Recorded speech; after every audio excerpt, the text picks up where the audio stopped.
meditation. Hey guys, Will Durst here with a few choice words about a group, a wonderful group, doing some great work, and they're called ethicsintech.com. And I know what you're saying, ethics in tech, wow, that sounds like an oxymoron. That's like saying vegetarian butcher, or kosher pork tartare, or Catholic condom supply house, or George W. Bush think tank, or Donald Trump guide to etiquette and manners.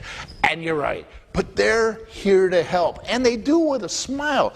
Every event that you go to will have a comedy component, along with expert speakers and panel discussions and audience community participation. So come on down, check out ethicsintech.com, and you can see past events, and you can read the blog, and you can see about upcoming events. So ethicsintech.com.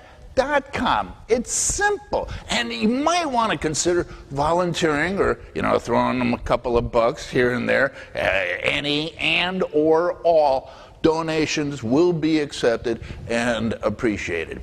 Ethics in tech. It doesn't have to be an oxymoron.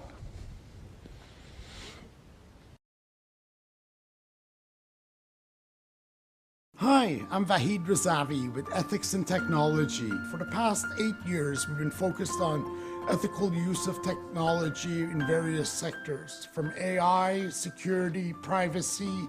We've covered it all with our events and our blog.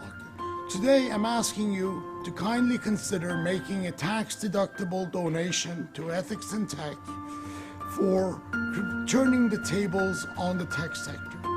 As you're well aware, there's a lot of injustice that happens within the tech community, from the gig economy and its underpaid workers to employees such as myself that work for Amazon and Jeff Bezos that were mistreated while I was there.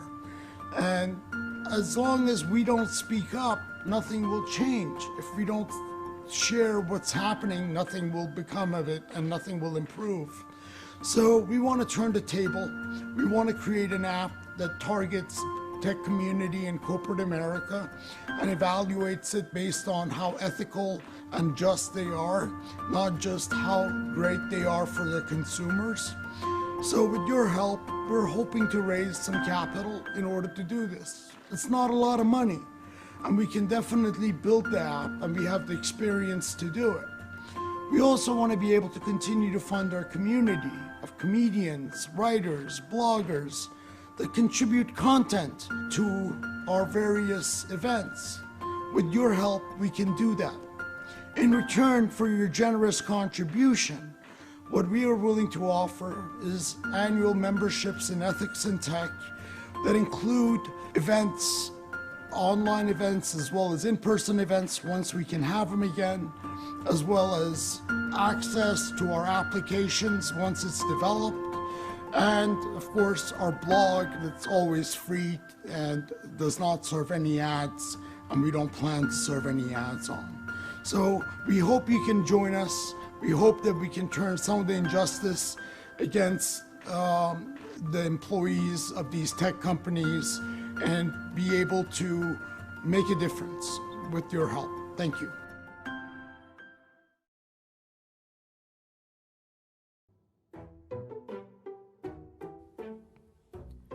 Dating in the Bay Area is so overrated. Tucker. Can online dating profiles be any more lame? Looking for an attractive woman to sweep off her feet. This one even listed married in his profile. I'm a nerd. I like music, creativity, and children, especially the hardworking kind. Seriously?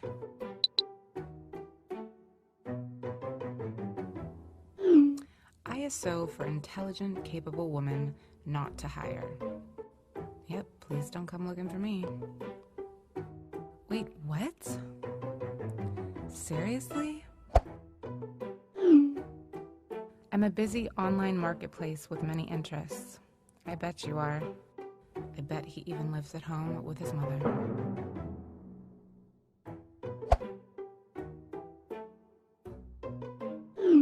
I am an easygoing social networking app. Do girls actually fall for this? I think I will be single for the rest of my life. Wait, hold the door. I haven't seen you here before. Good looking, great personality, and not creepy? I'll swipe to that.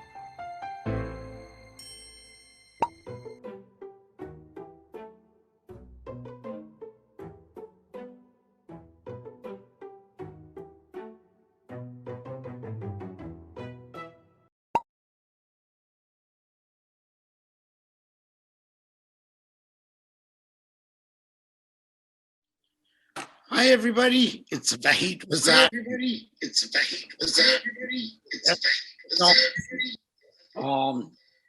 I'm truly delighted to have you with us tonight.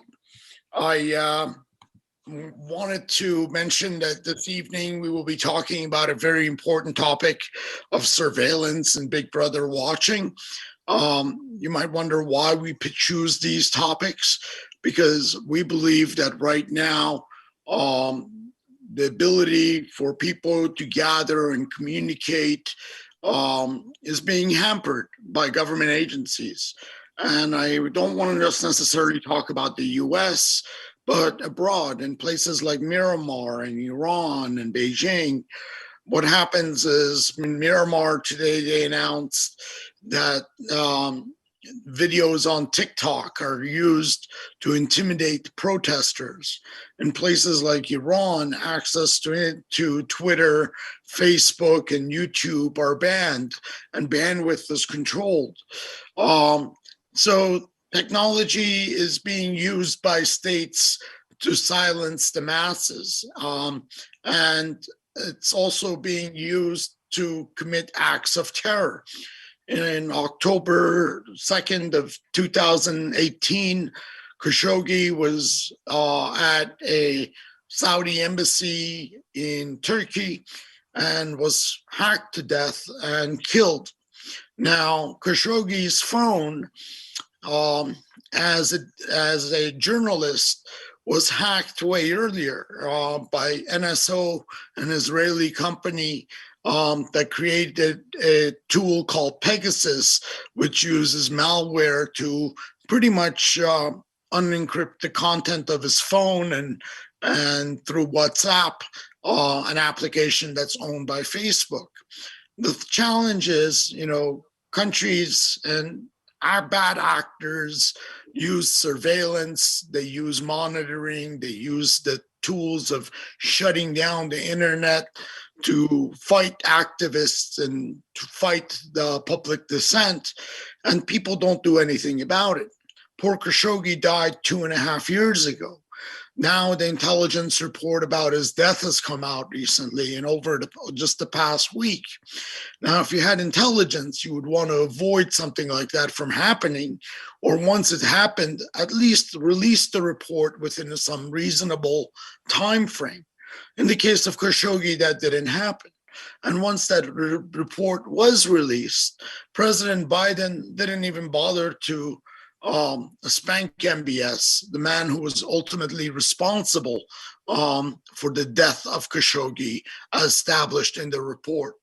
MBS still can travel. He still has all his bank accounts and all his wealth, and a bunch of cronies that work for him are being persecuted for his direct act to murder. He goes to the G20 and is respected as a world leader. And people should know that, their leaders are shaking hands every day with murderers of innocent civilians and journalists. And the lives of journalists and activists is severely under threat. Now, I want to also talk about big data and big companies and big tech that rule our day-to-day politics in the States. Of course, the influence of Facebook over the election cycle was very prominent, and everybody noticed it in terms of how divisive it can be as a platform. And Facebook makes decisions about, who should advertise and who shouldn't on their platform. And at any one day, they might decide to ban ethics in tech ad, which they have on multiple occasions, and have decided not to let us advertise. But these big tech companies, they really have too much power. There's too much control. And for example, in the case of Facebook, controlling the messaging platforms, WhatsApp, and buying Instagram, all of this market dominance hampers new companies from thriving and startups to being successful. One of the worst companies when it comes to its antitrust business practices is my former employer, Amazon Web Services, and Amazon as a company. Andy Jassy and Jeff Bezos have been able to grow their business successfully to a point that it hurts competition and competitive business practices in the marketplace. We've prepared a simple petition that we would love to have you sign and get active with.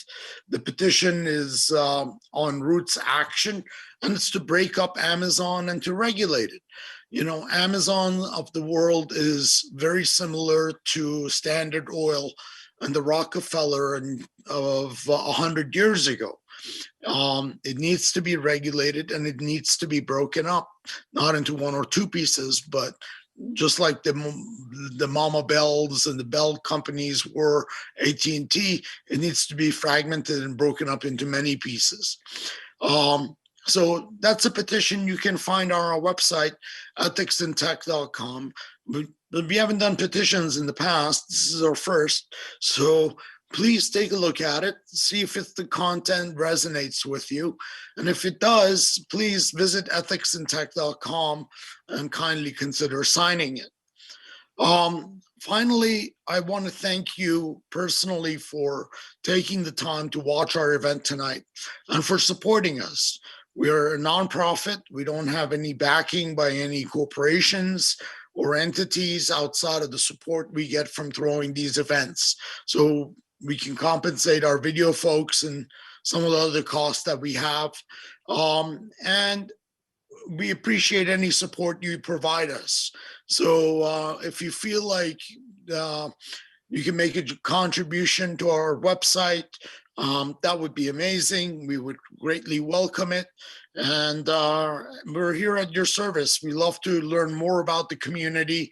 So please feel free to reach out to us, engage with us. We're always looking for thought leaders that want to present at these events. We'd just like to know your bio and your background and what you're going to be speaking about. And hopefully, if you're interested in potentially speaking at one of our events, consider reading our mission statement so you know what kind of work we're looking for in terms of nonviolence, environmental activism, privacy, AI, etc. With that said, I want to introduce our first speaker for tonight, and that's Reverend Martin Todd Allen. And Reverend Todd Allen is from the Church of Fellowship of All People, which is a non-denominational and interracial church. And we have Reverend Allen at the church. So without further ado, Mr. Reverend Allen. Okay, can you hear me? Good, good. I'm so glad to be with you tonight. I'm coming to you from a church, and I'm going to have a little bit unconventional sermon from this church. My Bible tonight is Shoshana Zuboff's book, The Age of Surveillance Capitalism. She has a wonderful essay in here that I'm going to read, and it's going to be our sermon tonight. I'm excited to be a part of this fellowship. It's an interfaith group who's open to addressing the issues of real concern in the world. So the other reason that I'm using this book and that I'm in a church is because Mark Zuckerberg said that Facebook was the new church. He said it will connect the world's people to something greater than themselves. They will address the problems that are civilizational in scale and scope, building the long-term infrastructure to bring humanity together and keep people safe with artificial intelligence. That's what Mark said. That quickly understands what is happening in our community. Zuckerberg went on to say, he imagines machine intelligence that can identify risk that nobody would have flagged at all, including terrorists planning attacks. Also, people bullying someone too afraid to report it themselves. Zuckerberg goes on to describe what the purpose of Facebook, and it sounds a lot like the Church of the Middle Ages with its totalitarian domination. And we called that the Dark Ages for a reason, when the church was so dominating of everything. Zuckerberg says this: Facebook would know every book, every film, every song that a person has ever consumed. And then its predictive models will tell you what bar to go to when you arrive to a strange city, where the bartender would have your favorite drink waiting for you. As the head of Facebook's data science team once reflected, this is the first time the world has seen the scale and quality of data about human communication. For the first time, we have a microscope that lets us examine social behavior from a very fine level that we've never seen before. A top Facebook engineer put it succinctly: we're trying to map out the graph of everything in the world and how everything relates to everything else. Facebook is not alone. Google's Eric Schmidt said in 2010, you give us more information about you, about your friends, and we can improve the quality of our searches. We don't need you to actually type at all. We know where you are. We know where you've been. We can more or less know what you're thinking about. That's Google's Eric Schmidt. Sounds a little bit like God. That's why I'm in a church. Surveillance capitalism, though, is not the old capitalism. Although there's nothing unusual about the prospect of capitalist enterprises seeking every kind of knowledge advantage in a competitive marketplace. Surveillance capitalism, though, derives its capital from the dispossession of human experience, operationalization in its unilateral and pervasive programs of rendition. Our lives are scraped and sold to fund their freedom and our subjugation, their knowledge and our ignorance about what they know about us. The combination of knowledge and freedom works to accelerate the asymmetry of power between surveillance capitalists and the societies in which they operate. This cycle will only be broken when we as citizens and as societies, and indeed civilization, realize that surveillance capitalists know too much and have too much freedom and too much control.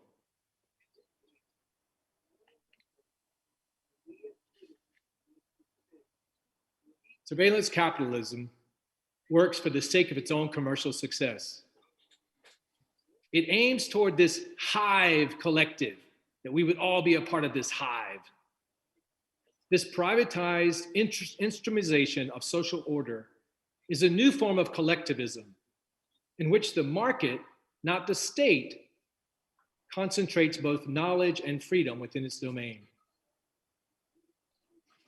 From their high perch in the division of learning, this privileged priesthood of tuners rules the hive, cultivating its own source of raw material supply. Today's high priests practice the applied arts of radical indifference, a fundamentally asocial mode of knowledge.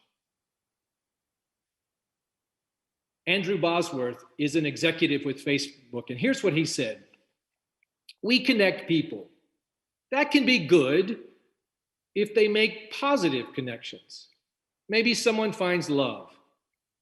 Maybe it even saves the life of someone on the brink of suicide. So we connect more people. That can be bad. That can be negative. Maybe it costs the life of someone by exposing someone to bullies. Maybe someone dies in a terrorist attack coordinated by our tools. And still, we connect people. The ugly truth is, anything that allows us to connect more people more often is good for us. It's perhaps the only area where the metrics do tell us the true story as far as we're concerned. That's why all the work we do in growth is justified. All the questionable contact importing practices, all the subtle language, the best products don't win. The one everyone uses wins. So Bosworth makes it clear. He is radically indifferent to the moral consequences of Facebook. Shoshana goes on to say this: surveillance capitalism successfully claims freedom and knowledge and independence from people. I'm going to go a little bit ahead here in this sermon and skip toward the end, so we can move along. But I really recommend this book. It's 500 pages that I could not fit in 10 minutes. So it should be your Bible too. I truly recommend it. But let me get to the part that really matters and that we can finish out today. Shoshana says, when I speak to my children or an audience of young people, I try to alert them to the historically contingent nature of the thing that has us right now. It's not okay to have to hide your own life. I tell them that the word search has meant a daring existential journey, not a finger tap to already existing answers. That the word friend, an embodied mystery that can be forged only in face-to-face or mask-to-mask, I'll add, heart-to-heart interactions. And that recognition is the glimmer of homecoming we experience in our beloved's face, not facial recognition. I say that it's not okay to have our best instincts for connection, empathy, and information exploited by a draconian quid pro quo that holds these goods hostage to the pervasive strip search of our lives. It's not okay for every move, every emotion, every utterance, every desire to be cataloged, manipulated, and then be used to herd us through the future tense for the sake of someone else's profit. It's just not okay. And in conclusion, if democracy is to be replenished in the coming decades, it's up to us to rekindle the sense of outrage and loss over what has been taken from us.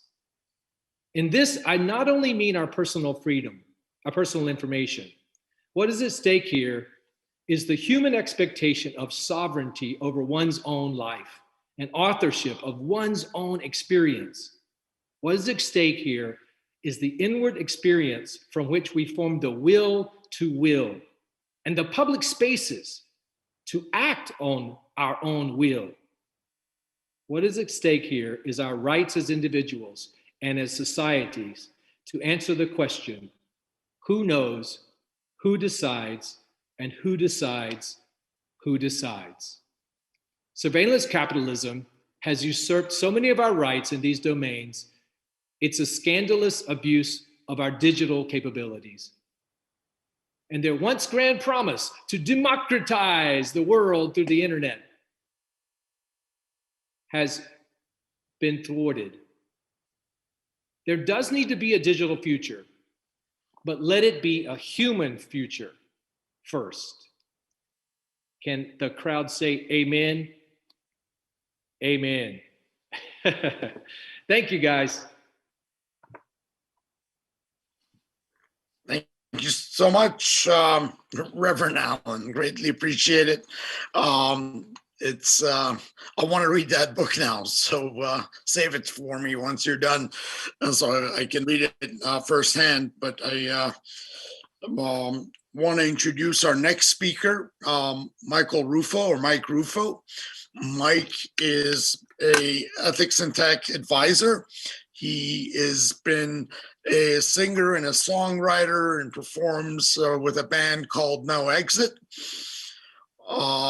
And he's also a sustainable energy consultant during his day job and an environmentalist. He sits on the board of Defending Rights and Dissent, a civil liberties organization.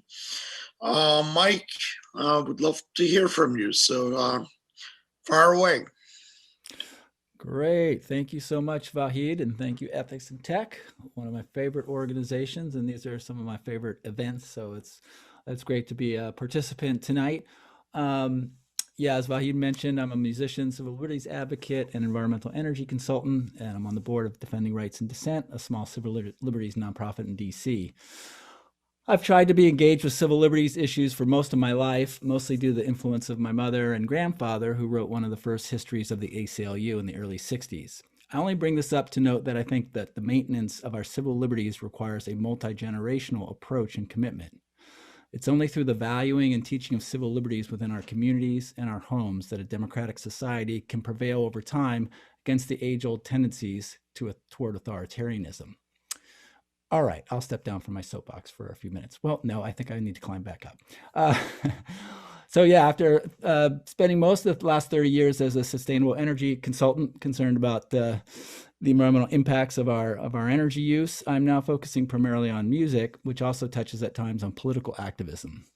One of those moments occurred for me last November in the days before the election when I wrote a satire called Hit the Road Trump, to the tune of course, Hit the Road Jack. So it's a satire about the end of Trump's stay in the White House and how he might react to being the outgoing 45.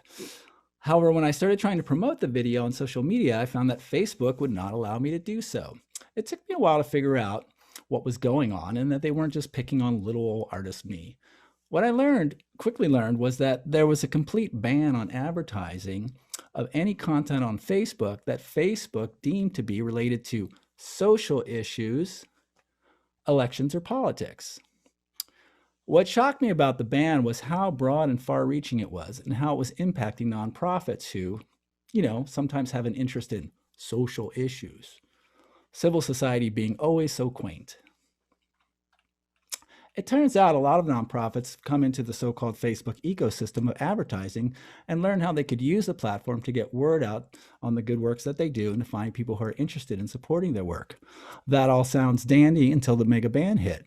When I looked deeper into the Facebook guidelines, I found where they try to coach you on how to avoid the social issue political ad ban, wherein they'd say something to the effect of, well, if you're an advocacy group for the unhoused, you can advertise that you're having an event tomorrow. But if you say housing is a human right, well, that's going to trigger the ban. Good to know. Thank you, Facebook. It all seemed a bit odd and unnecessarily sweeping and vague. I then found out that it was also affecting Defending Rights and Dissent, and I think it may have also impacted ethics and tech and promotion of events like this. Unfortunately, the impact of the ban on nonprofits has been woefully unreported on, and the limited coverage that there has been focused primarily on the election-related impact of the ban on the advertising spending of the major parties. The New York Times did report on the issue as it relates to grassroots organizations on November 17th, 2020, opening with the question, what do a small business that sells socks packaged by homeless youth and a startup that makes bracelets from life vests once worn by refugees have to do with the spread of misinformation during the presidential election season? Apparently, according to Facebook, well, end quote, now this is me, apparently according to the Facebook ad ban, homeless advocacy and the threat of political violence appear to have a lot in common, strangely enough. Now, I don't want to make light of or minimize the complexity of issues surrounding the confluence of an increasingly incendiary political environment, calls for violence or insurrection, the First Amendment, Section 230, the light speed evolution of the internet, a political class that cowers to theocrats, 4 decades dumbing down our education system, and the lack of critical thinking skills of the American public. We've definitely got some seriously complex challenges to meet. I do know that something is rotten in a Denmark that goes from zero moderation of where the line is to an outright ban on anything that is social issue related. What isn't social issue related? I can't help but wonder, too, from a psychological perspective, if the Facebook ad ban overreach was a petulant and spiteful rejoinder of Facebook's CEO Mark Zuckerberg to those that dared to question and criticize the almighty Facebook, as occurred from both sides of the aisle in Congress. Remember the book, Everything I Need to Know I Learned in Kindergarten? Well, I think that may be Mr. Zuckerberg's Bible. Well, if you don't like my self-interested, profit-first approach to moderation, then see how you like it if I don't let you play with me at all. I'll just take my marbles and go home. Okay then, Mark, so sorry your feelings were hurt. Surely Facebook could have tried to use a scalpel to address the worst cases of incitement to violence or election falsehoods without taking a chainsaw to anything with a point of view. In any case, Facebook maintained the ad ban was temporary, but couldn't say reliably when it would end, first saying it would end in days, then weeks, then months, but it never ended. Actually, until apparently today. Yes, as irony would have it, or perhaps due to their vast surveillance powers, ascertaining that I would be speaking on this issue with you here this evening, Facebook announced yesterday that the ad ban was ending today. I haven't actually tested this yet. I will tomorrow. It just shows you the power of activists exercising their free speech rights. Or maybe it was just a coincidence. No, of course not. What I'm trying to convey here in relation to the topic of the evening is that we must be engaged and vigilant with respect to the role and power of big tech and their ability to surveil and met out social control, whether intentionally or not. I don't mean that in a conspiratorial way. I just mean that in terms of an objective analysis of how much power certain media companies have to moderate speech, the scale of the impacts of what they do with this power, the lack of transparency of their actions, and limited ability to appeal their decisions. Consequently, it is so important to all of us that we grapple with these issues and develop appropriate and effective public policy, regulatory, and personal responses. These are not easy questions as we continue to exist in an environment where technology is evolving far faster than human culture and institutions. On the positive side, kudos to the writers of the First and Fourth Amendments of the U.S. Constitution. I think the Fourth Amendment, which protects us from unwarranted searches, was brilliant and prescient in its breadth and simplicity, carving out the bulwark of privacy rights that are the prerequisite of a free society across centuries. In my closing remarks, let me say that although this tale started as the lament of a lowly David artist being censored by the Goliath of Facebook, the takeaway should be a caution about the outsized impact that private sector big tech has on our public square. Interestingly, artists are often the canary in the authoritarian coal mine. Whenever and wherever art begins to be constrained by the speech police, authoritarian trouble can often be found lurking close behind. Algorithms are today's frontline troops of overzealous censors and thought police. If you look at the history of music and political repression, for example, in South America during the military dictatorships of the 60s and 70s, you will find aggressive persecution of artists like Caetano Veloso and Gilberto Gil in Brazil, and Violeta Parra and Victor Jara in Chile. We owe it to ourselves and coming generations to keep our eyes open and to stay highly engaged with how to protect our civil liberties during times of instability and fear. To protect our civil liberties from reactionary fears, we need to look at the structural problems in our society that lead to political violence, misinformation, and an inability to deduce fact from fiction, to differentiate a lit match from a good-natured satire. Thank you. Thank you so much, Mike. Greatly appreciate it. You know, we are facing with the same issue at Ethics in Tech. Our Facebook algorithms doesn't really allow viewing of our content. And we try to buy ads. And of course, they rejected us because the ads we want to buy are not too liked by big tech in general, you know. So we have a problem in terms of advertising on the Facebook platform morally as well. It's just, you know, we talk negatively about big tech, you know, and we should not be spending our precious few dollars that we have in helping Mark Zuckerberg and his budget and his finances. So for those reasons, we have curtailed our advertising on social media platforms, unfortunately. But yeah, you bring on a very good point, Mike. And thank you so much for being part of Ethics in Tech as an advisor and all the great work you do for defending rights and dissent. Our next speaker is a dear friend and Nash from Electronic Frontier Foundation. Nash is the Associate Director of Community Organizing. Him and the team at EFF take care of partners like us at the Electronic Frontier Alliance, where Electronic Frontier Alliance is a group of civil rights and privacy advocate organizations that have come under the EFF banner. The other gentlemen that I want to mention is Louis and Rory, because they do amazing work on a day-to-day basis. And you guys are a pleasure to work with, Nash. So thank you so much. We're looking forward to hearing from you, and keep up the great work at EFF. Thank you. It's such a pleasure. And absolutely, I can't applaud yourself and Louis and Rory loudly enough. Would you mind giving me permission to share my screen? Sure. Thank you.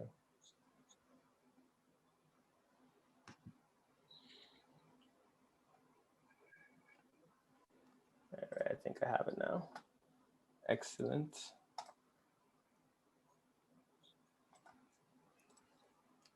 Okay, are you able to see this slide here? Oh, yes. Excellent. All right. So again, thank you so much for the warm introduction, Vahid. And really thank you to everyone for joining us to discuss big tech and government surveillance. I imagine that a lot of the folks that are tuning in today are probably aware of the Electronic Frontier Foundation. But for anyone who may not be, EFF is a 30-year-old nonprofit organization, and our mission is to defend digital privacy, free expression, and innovation. And that means the freedom for inventors to develop new tools and people to have real control of the things that they own, and the freedom for people to associate and express themselves to who they want, to when they want, and to really anyone who will listen without fear of government or corporate surveillance. And there are a few ways that we go about doing that. Our legal team uses the courts to fight for better legal protections and eviscerate bad law. Our activism team that I'm a member of works with our 35,000 members to advocate for policies that protect people from surveillance and non-consensual data collection. And in addition to providing technical analysis to our legal and activism teams, our technologists develop tools that empower users to protect their own privacy, providing real protections where existing legal protections are not sufficient. So as the Associate Director of Community Organizing, as Vahid mentioned, I lead EFF's support of the Electronic Frontier Alliance, and commonly referred to as the EFA. And the EFA is a network of, right now, 80 grassroots groups, which are community groups, student groups in 25 states around the US, and including Ethics in Tech, which was our wonderful host this evening, and Oakland Privacy, another Bay Area-based member of the Electronic Frontier Alliance. And while all of these groups are really autonomous, and so they're not beholden to any EFF positions, they all have their own autonomy to work on things that are right for their own communities, we do kind of coalesce around 5 core principles, which are free expression, security, privacy, creativity, and access to knowledge. And as I'm sure folks can see how all of these are connected very, very intimately to the idea of corporate and government surveillance and really protecting each other and ourselves and our communities from those ills. One of the government and corporate partnerships that my colleagues at INEFF have been challenging and building public awareness of over the last few years is Amazon Ring's contracts with more than, I'm going to say this number slowly because it's mind-boggling, with more than 2,000 law enforcement agencies across the country. And in fact, 2 years ago, we issued an open invitation to Ring spokesperson Shaquille O'Neal to meet with us to discuss the privacy, safety, and civil liberties concerns presented by Ring and their partnerships with law enforcement agencies.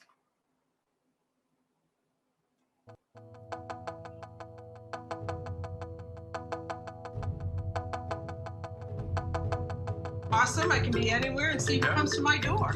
Look at that, Shaq. The whole backyard, you can see now. Look at that, it's nice. That beautiful. All right, Shaq, I see you and Jamie. Hold up. You've been busted.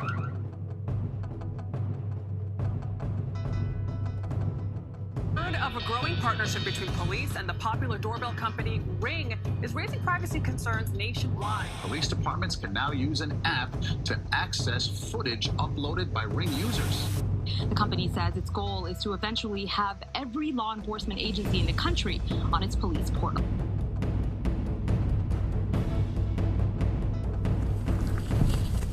Shaq, we're challenging you to a one-on-one. All right, so if we win, Ring has to stop partnering with law enforcement.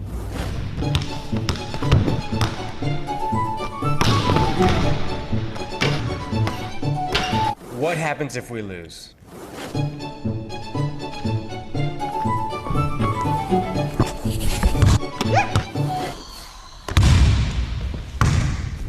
Shaq, come sit down with us one-on-one and hear how these law enforcement partnerships with Ring are threatening Americans' rights. People buy these thinking they're just buying a camera, but really they're selling their own privacy. With one click, police can request footage from any Ring camera. And even if you refuse, they can go directly to Amazon with a warrant and obtain footage from your door. It's not just your privacy, it's your friends and your neighbors' privacy too. Don't forget, your neighbor's Ring camera is pointing at your house. Shaq, EFF has been fighting the surveillance state since you were at Louisiana State. We know how technologies like Ring can harm our communities. If we wanted help learning how to dunk, we'd come to you. If you want to learn how ubiquitous surveillance puts us all in danger, you should come to us. We'll be waiting.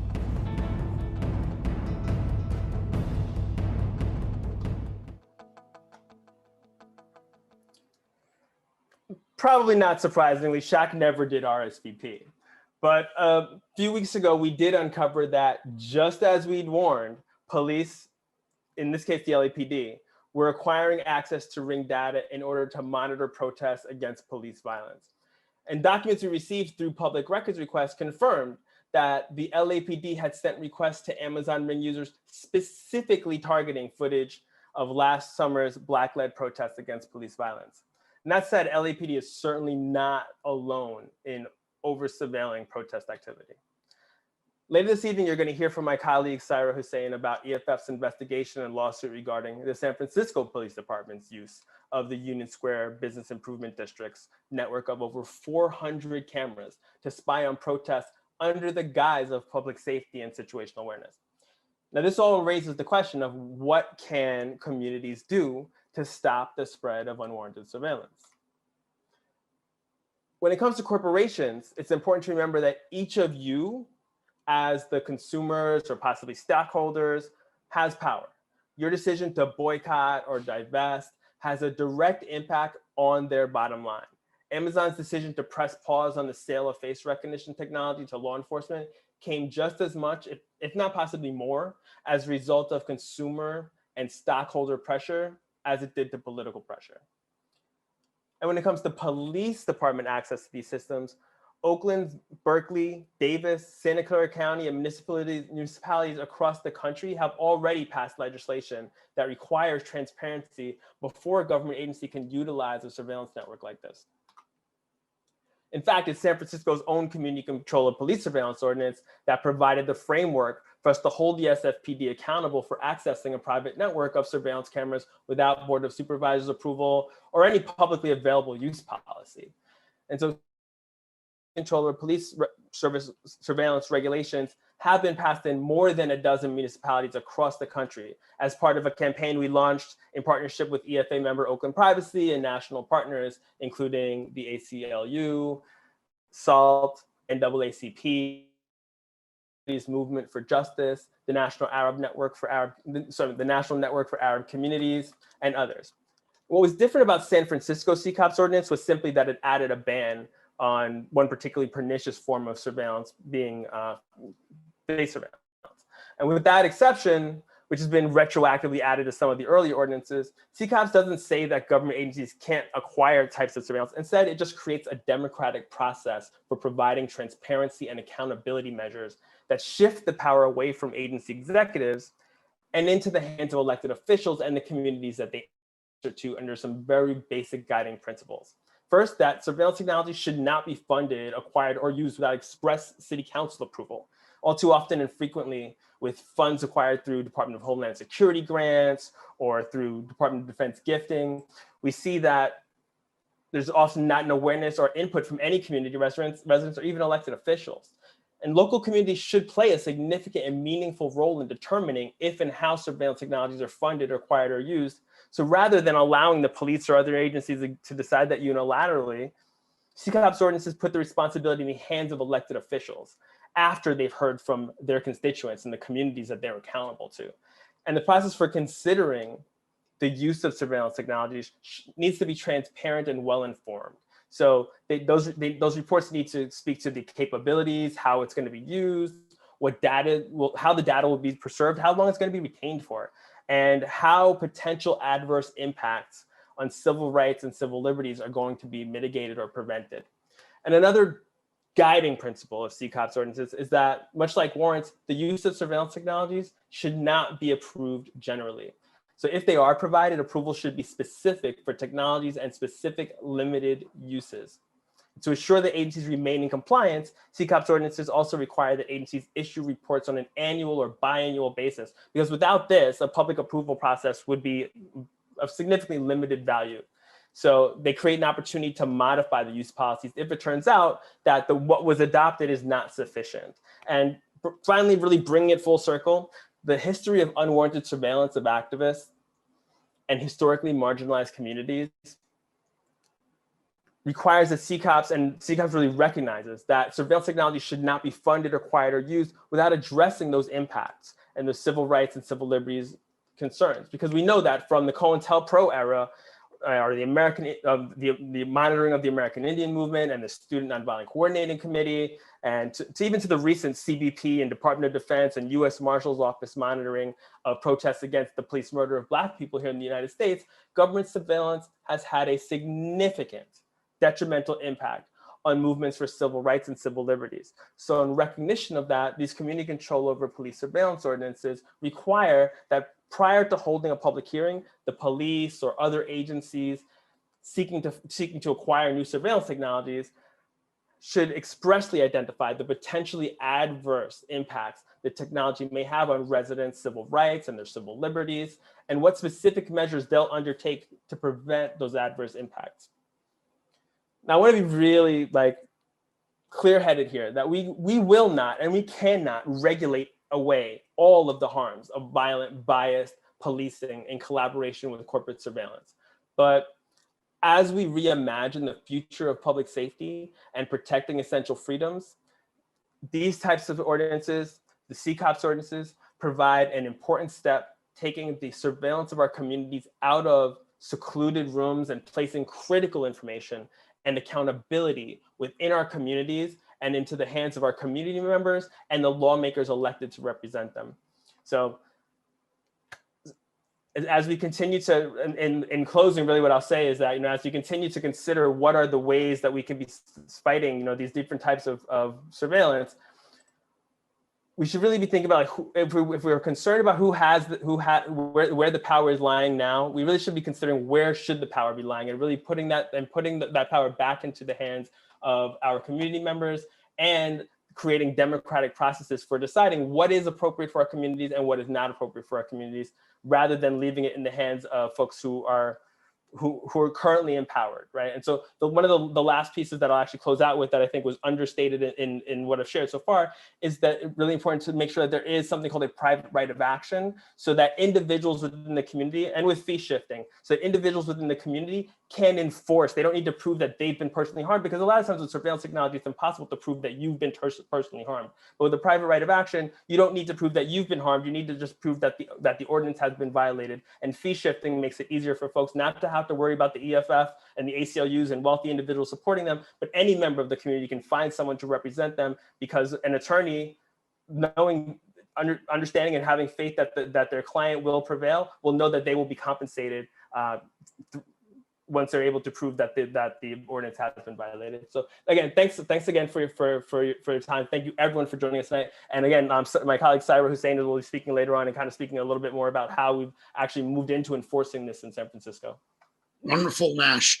The ring technology scares the Jesus out of me.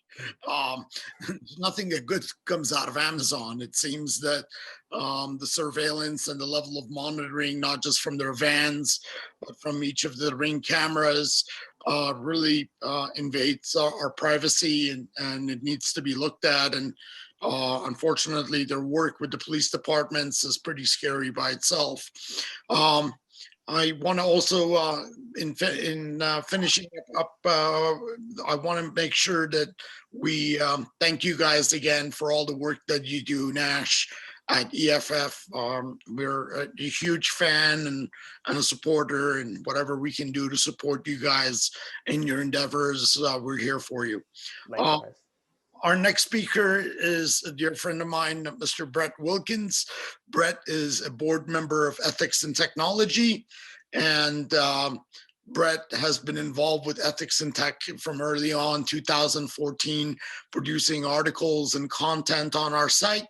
On his day job that pays him, he works for Common Dreams as a staff writer. He is a contributor to the Collective 20 writers that are an activist group, as well as he is on the San Francisco officers. He's an officer for the San Francisco Bernie Cats, and very active in social justice issues. So Brett, please. Thank you. Good evening, everyone. Good evening, everyone, and welcome back to all the ethics and tech regulars out there. My name is Brett Wilkins, and as Vahid just said, I write for Common Dreams, www.commondreams.org, Collective 20, collective20.org, and I'm also an ethics and tech board member. And tonight I'm going to talk a little bit about post-carceral surveillance, specifically the app-based monitoring of parolees. Now, we all know that prison is synonymous with surveillance, and the history of incarceration is one of increasingly intrusive surveillance, starting at the end of the 18th century when Jeremy Bentham invented the panopticon prison design, which allowed all inmates to be observed by just one security guard without the prisoners being able to know whether or when they were being watched. This, of course, is a method of control. If you have no idea whether or not you're being watched, and you know there's a possibility that you're always being watched, well, that's probably going to affect how you behave. Fast forward into the late 20th century, and we found that ubiquitous closed-circuit television camera surveillance is everywhere in prisons. These all-seeing eyes, which cover just about every corner of a given lockup, I say just about because there's always the odd Jeffrey Epstein situation, or more likely guards taking advantage of blind spots to harm prisoners, but they give correctional authorities powers that Bentham could have only dreamed of. But tonight I'm not talking about surveillance behind bars, I'm talking about surveillance of parolees, formerly incarcerated people, on the outside, once a warden or an algorithm has decided that it's their time to be released. They paid their debts to society and re-entered it, or at least tried to re-enter it, despite the seemingly insurmountable obstacles that they face in employment, in housing, and in exercising rights as fundamental as casting their votes in elections. Added to the trials and tribulations that must be endured by formerly incarcerated people is the suffocating regime of continuing state surveillance. I'm sorry, I lost my place here for a second. Sorry about this.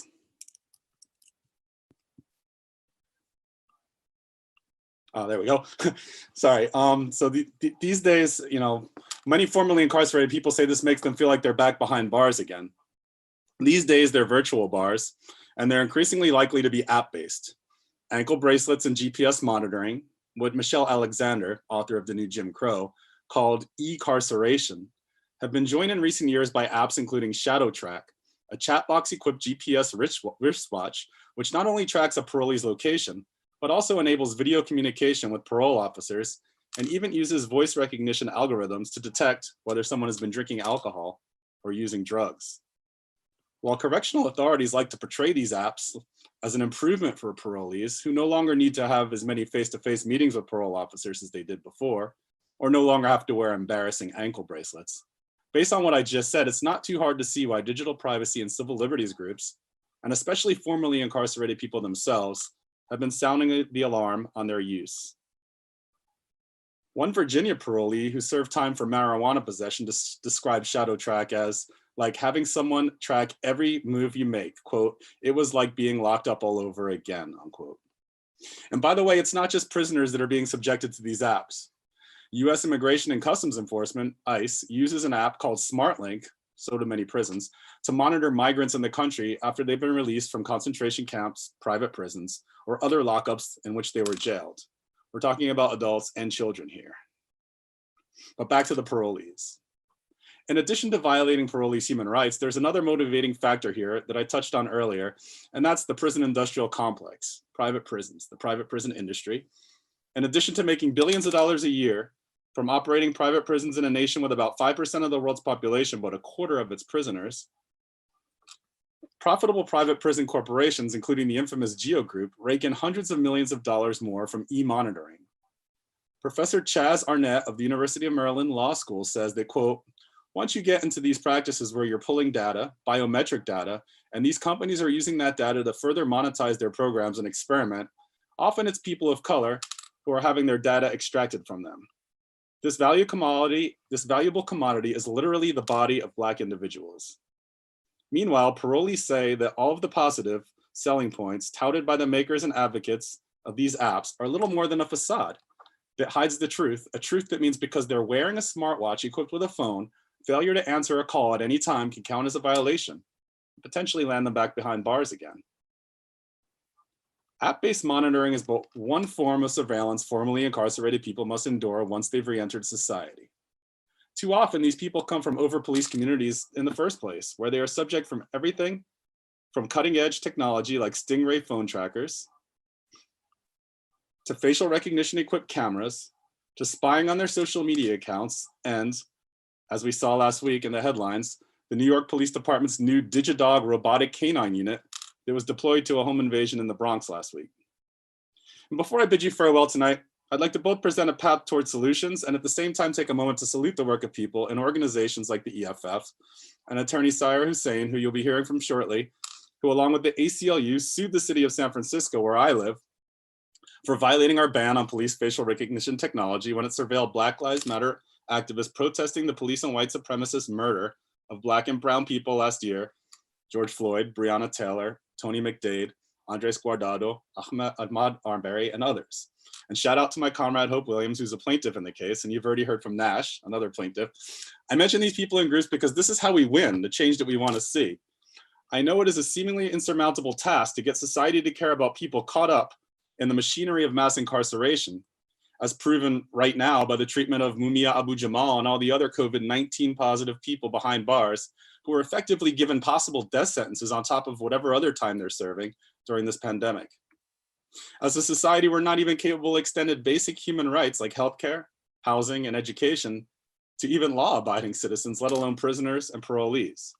But through activism, through advocacy, and through an understanding of the issues at hand and who wins and who loses in this system, we can begin to fight back and even defeat even the most egregious injustices. Thank you, and keep fighting the good fight, everyone.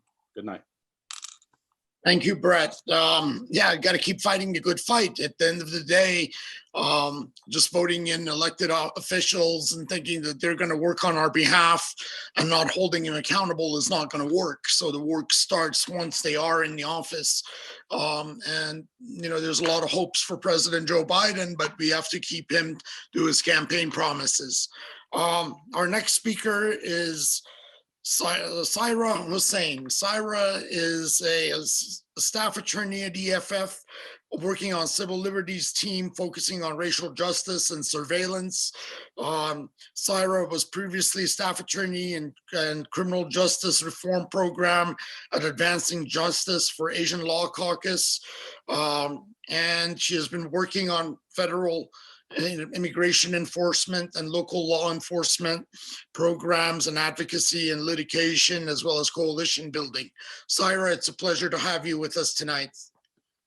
Thank you so much, Vahid, for that introduction. And thank you to Ethics in Tech for allowing us this platform.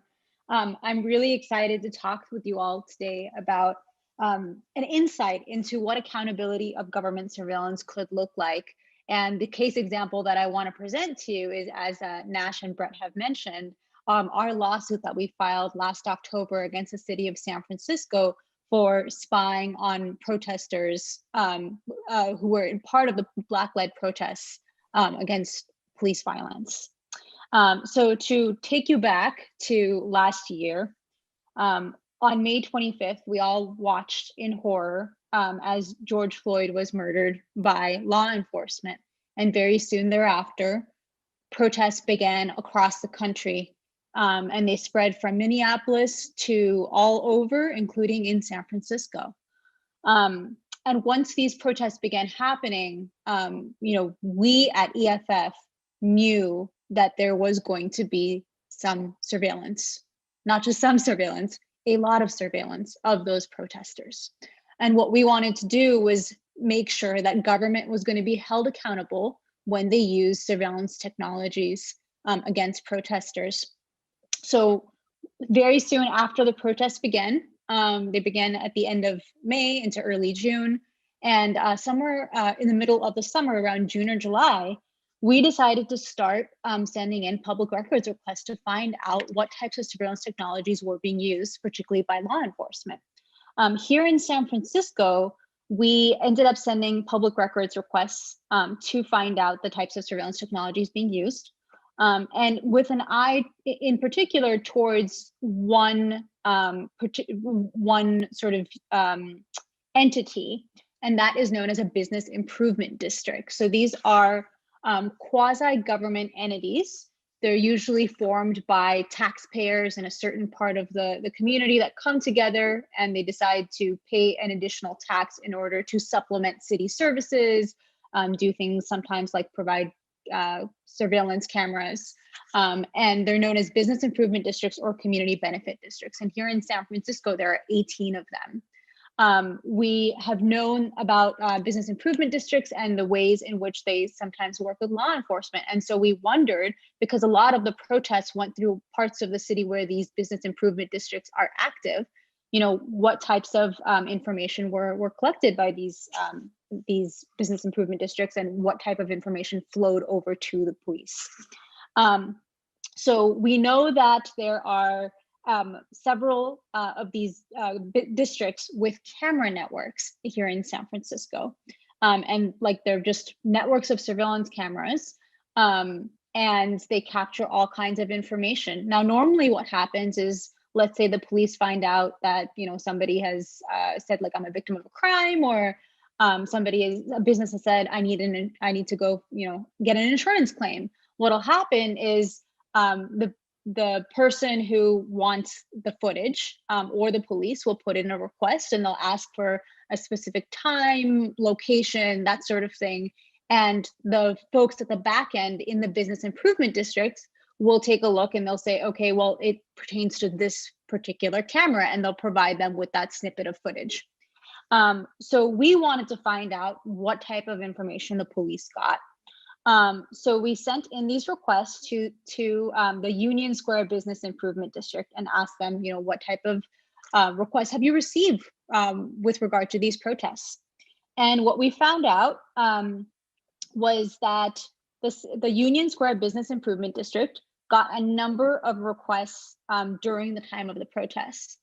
And in particular, from May 30th through 31st, they got a request from the police department for a 12-hour data dump of all 400 of their cameras in network, which means that they were trying to, it was not related to a particular incident. It was just 12 hours of historical footage. On top of that, we found out that the Union Square Business Improvement District received a request for and provided access to 7 days of live remote footage to the San Francisco Police Department.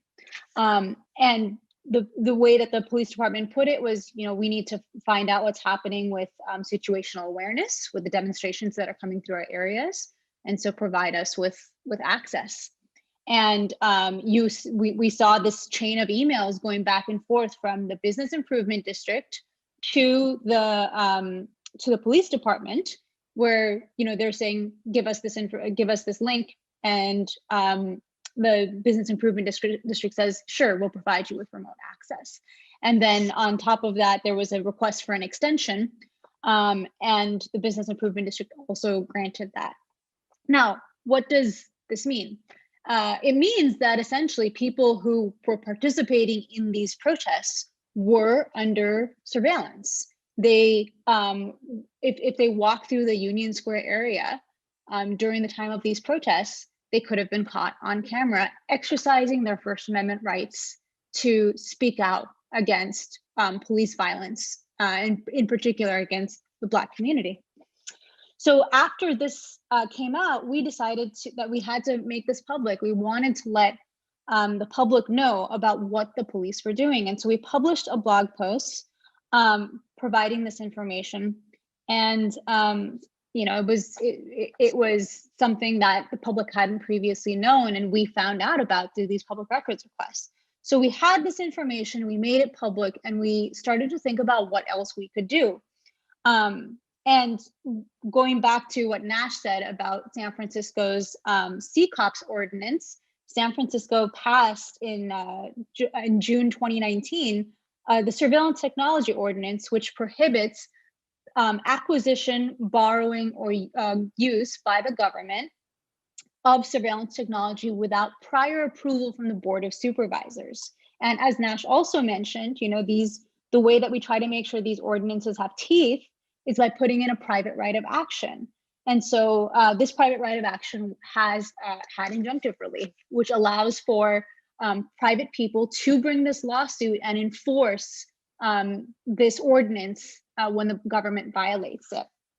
So we spoke with, you know, many people, and we found some amazing activists, including Nash, including Hope Williams, as Brett mentioned. And these are people who are on the front lines of this fight against police violence and for racial justice, right? These are people who are taking part in and organizing this incredible social movement for equality and for justice. And when the police are using this sort of surveillance technology against people, it makes it so that it chills free speech. It makes it very hard for people to associate, because once people know that the police are going to be watching in a number of different ways, it makes it that much harder for people to come out into the street and raise their voice. It makes it that much harder for people who are organizing to bring those people out. And it seriously hampers movements like Black Lives Matter. So we decided to file suit on behalf of this incredible group of protesters back in October 2020. And so we sued the city of San Francisco. EFF brought the lawsuit along with the ACLU of Northern California. And one thing that I really love about this is that both of our organizations and many others throughout the city of San Francisco, as well as individuals, helped pass the surveillance technology ordinance. We identified when it was violated, and then we brought the lawsuit. So that is, you know, it's exactly the model you want to see. From the ground up, that's what we did. We believe that this is the first enforcement of a CCOPS ordinance in the country. And so it is exciting to see the power of the community in order to enforce the laws that they help pass. So we have, like I mentioned, filed this lawsuit. We're currently in the middle of it right now.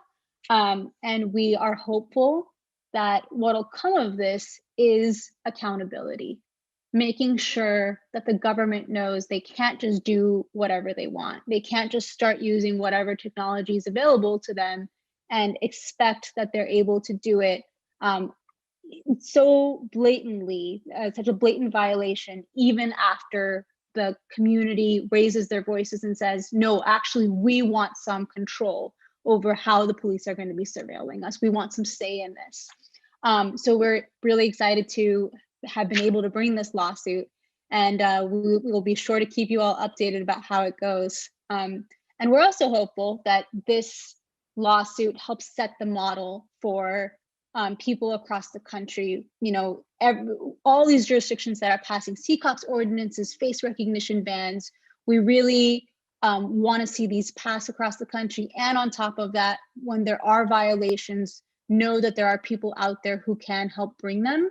And we're hopeful that we can help move that along through this lawsuit. Thank you so much, SAIRA. Thank you for all the work that you do with EFF, and we wish you much success with the lawsuit. And I right now want to open it up to discussion. So if you've participated into the, if you have any questions for the speakers or would like to talk about the topics that we discussed this evening, please feel free to unmute yourself. And if you have any issues, just let me know and I'll unmute you. And we'll open it up. I know, Brett, you said you might have some questions to kick us off with this time. Is there anything that comes to mind right now that you want the group to address? I was just curious about the lawsuit, but SAIRA basically just answered all the questions because I wrote about it when it first happened, but I haven't really heard much about it since then. So the question I had actually was answered already. So I can think of another one while other people go. Mike, do you have any questions that you want to discuss at this point? Sure. I mean, one of the Your audio is very low, Mike. Yeah, I'm double muted. Just, why not? How's that? Is that better? Yeah. Okay, good. Yeah, I think just the questions about moderation of speech on the social media platforms. I'd be interested in anybody's comments on that. I'm not super familiar with the Santa Clara principles, but I don't know if Nash or Sarah want to speak to that. I mean, my talk was a little tongue in cheek, and I took some liberties since it's a ethics and tech event, and comedy is always welcome. But I think I was also trying to acknowledge that much as I like beating up on Facebook, it's also a difficult problem to have so much speech being moderated by these private sector companies. Even if they had the best of intents, which I don't think they necessarily do. I think they have profit making intent for the most part. But yeah, just any comments or thoughts about that? Well, one of the things that I want to ask about is the algorithms used by companies like Facebook and how they post and promote content. It seems a lot of the content that we post, for whatever reason, doesn't get promoted, and it doesn't get that much views because some of it is critical of big tech. Actually, a lot of it is. So I'm just curious on, if you can share with us what your views in towards the algorithms used by these big media companies and platforms in promoting content.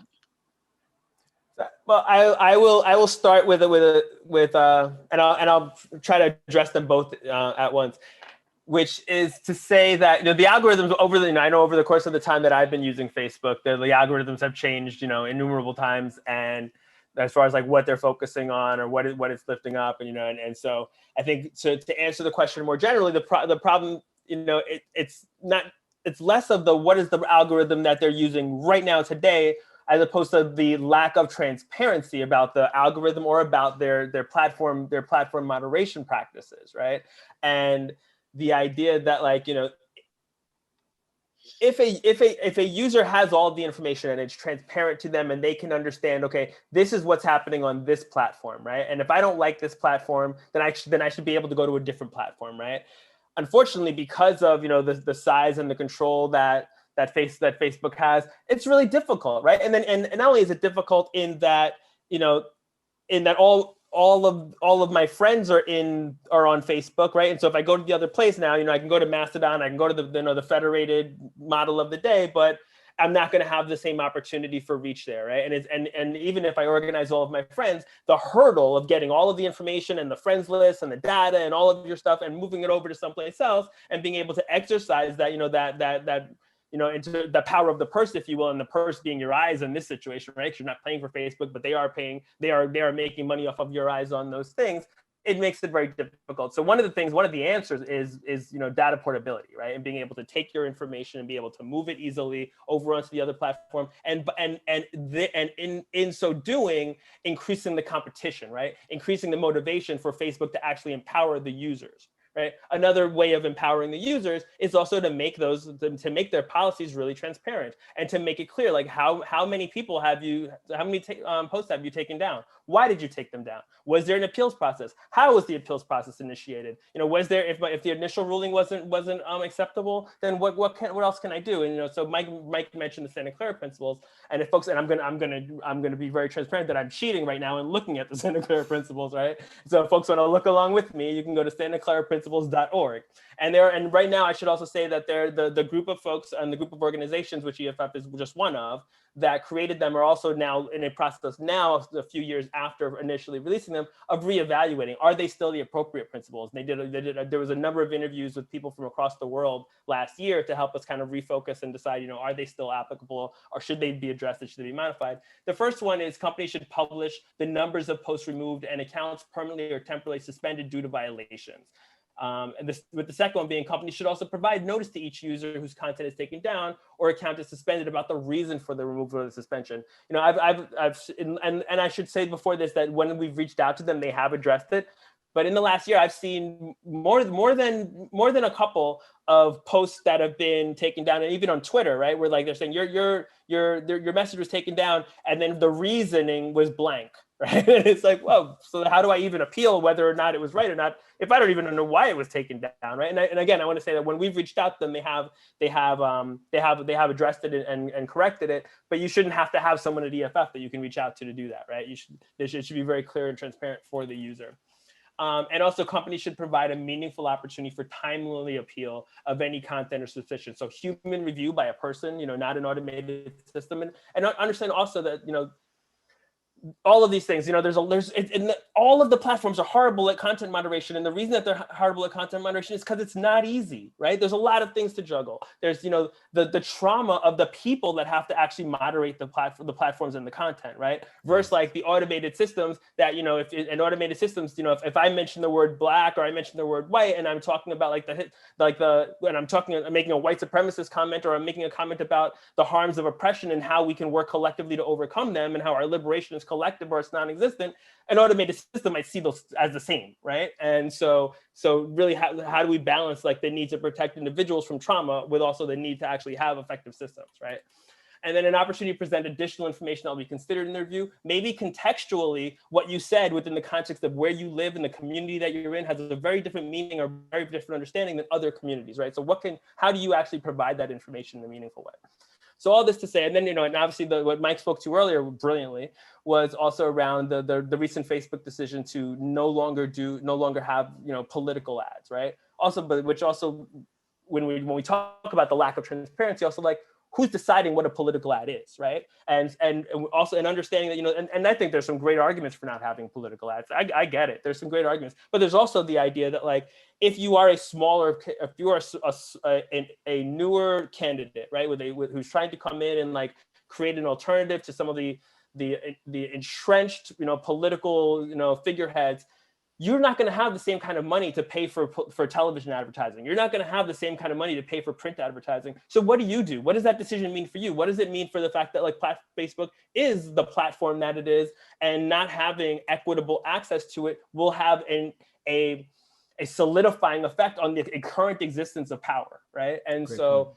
There's so much, there's really so much there, and none of them are doing it well. But I think that we really need to, we're always like, one of the things I really appreciate about EFF is we're always trying to think about what are the unintended consequences, right? And so it's really about merely taking the time. But the brilliant thing about the Santa Clara principles is that they're so simple, but transparency and a meaningful opportunity for engagement is what they're all about. And like, if we can start there, we can really build awesome things on top of that. Awesome.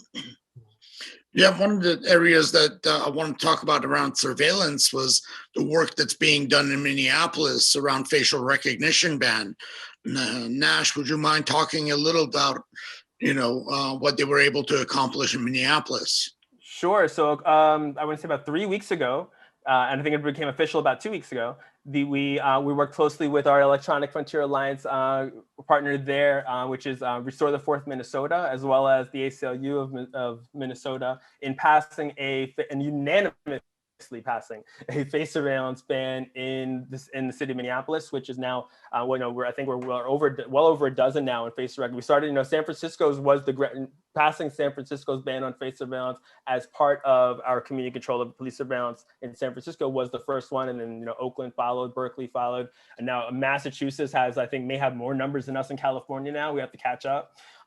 As well as, and so Minneapolis is just the newest member of the team of cities that have protected their residents from the particularly pernicious surveillance of face recognition technology. And I say that it's particularly pernicious because even if, I think that folks are probably really aware at this point of the disparate efficacy of face recognition technology, the fact that, Asian folks and especially black women, so folks that are living at that intersection of the fact that the technology is bad at recognizing women and it's bad at recognizing people with darker skin. So black women, more than 100 times likely to be misidentified than a young adult white male, right? And so, so folks are aware of that efficacy, but really it's important to really point out that even if the technology worked 100% of the time, it would still be unacceptable, right? The idea that we will be that we can potentially be monitored for, when we're going to medical appointments, when we're walking with romantic partners, if we're going to,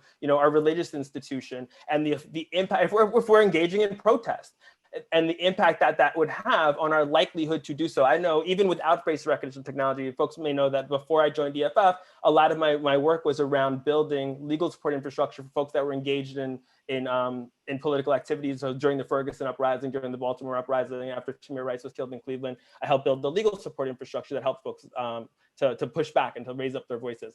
And even without face recognition technology, I can tell you stories of where individuals who were arrested in protest for personally protected activity, and police then went and told their employers that they were engaged in that they were arrested at the protest, and those people lost their jobs, right? And so the idea that, so that's without face recognition technology. Now with a technology that can monitor all of us all of the time, right? That should be unacceptable for us. And so Minneapolis, again, applauding Minneapolis on becoming the newest city to protect their residents from the harms of government use of that technology. Great. Brett, you had a question? Myself. Yes, for SAIRA, I have a question. You briefly mentioned the Board of Supervisors earlier, and I was very proud when the BOS passed the facial recognition legislation.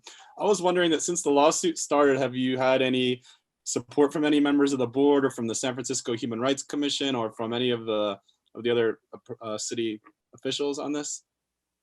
Yeah, so the Board of Supervisors definitely has taken notice of the lawsuit.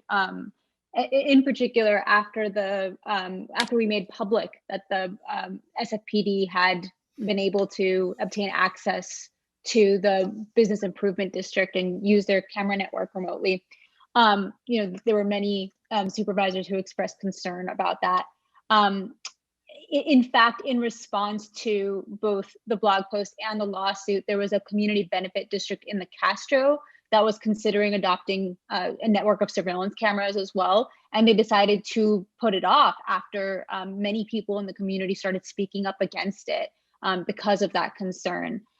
There was also very recently, I'm actually going to pull this up because I want to be mindful of exactly what the Board of Supervisors did. But I believe that they want to, that they passed a resolution in order to encourage certain agencies within San Francisco to provide more oversight into these business improvement districts and sort of the way that they're using their cameras and sort of what type of information they're collecting, how many requests they're receiving, that sort of thing. And that is one method of accountability to make sure that these cameras can't just be used, for whatever purpose just because they've been put up, but rather there's some sort of control over it. Now, it's not entirely satisfactory, right? Because the business improvement district is one portion of this. The bigger portion, I would argue, is the law enforcement piece of it, and the Board of Supervisors can directly regulate what law enforcement is allowed to do, particularly the police department. And so we want to make really clear that we have a ban on face recognition technology. We'd also like to see a ban on the use of remote access camera networks, live camera networks, in the way that they did so during the protests following the police murder of George Floyd. And we'd really like to see the Board of Supervisors take some action on that. Nash, I don't know if there's anything additional you want to add to that. No, that was absolutely right. So as SAIRA mentioned last week, or a few weeks ago now, the Board of Supervisors unanimously voted in favor of requiring all special business districts, such as the Union Square Business Improvement District, to bring any new surveillance plans to the board before they adopt new technologies. But absolutely, it is a positive thing. But we really want to see them, hold the SFPD accountable and put the appropriate restrictions on them being able to repeat what they did. Great. Thank you. Got a question or comment? I'm sorry, Mike, did you have a question or comment?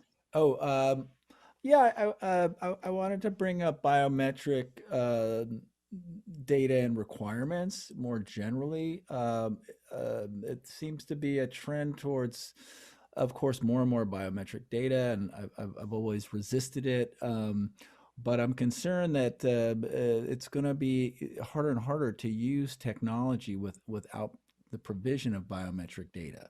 So, your phone not allowing you to use a password, you have to use a fingerprint or a face, which I resist all of that, and will continue to do so. So I'm just curious if there's anything on the regulatory front to require tech companies to retain non-biometric access to our own devices and technologies.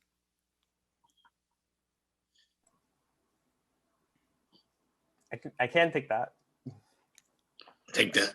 All right. So there is something so Illinois has for a while now had a bill called the Biometric Information Privacy Act, right? And with the Biometric Information Privacy Act, it says, and we're actually working, and we're in support of, I believe it's Senator Merkley's national version of the Biometric Information Privacy Act, which is a little bit stronger than the Illinois version. We'd love to see more states adopt it. We'd love to see it pass federally, really. And so, in part, what that says is it says anytime that a private entity, like a private person, corporation, wants to collect biometric information, that they need to have basically put in writing what they're collecting it for, how long they're going to retain it, who it's going to be shared with, right? And then they need to get written consent from the person for the specific use, for the specific retention period, for the specific how it's going to be shared, right? And so it's not enough to simply say, oh, like I had a sign up in front of my convenience store and it said, if you come in 50 feet, then you're consenting to use. No, that is not consent, right? It actually, you need opt-in, not opt-out, written consent to collect that information.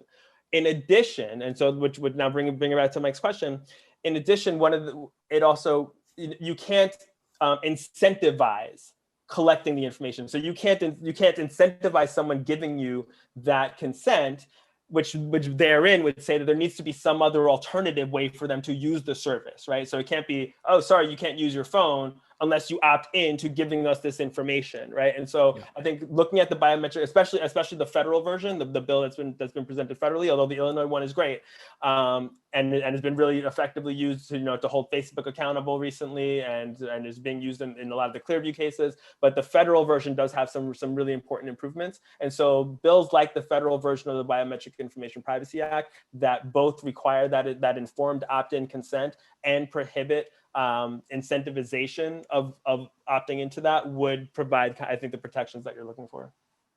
Great. More of that, please. Thank you.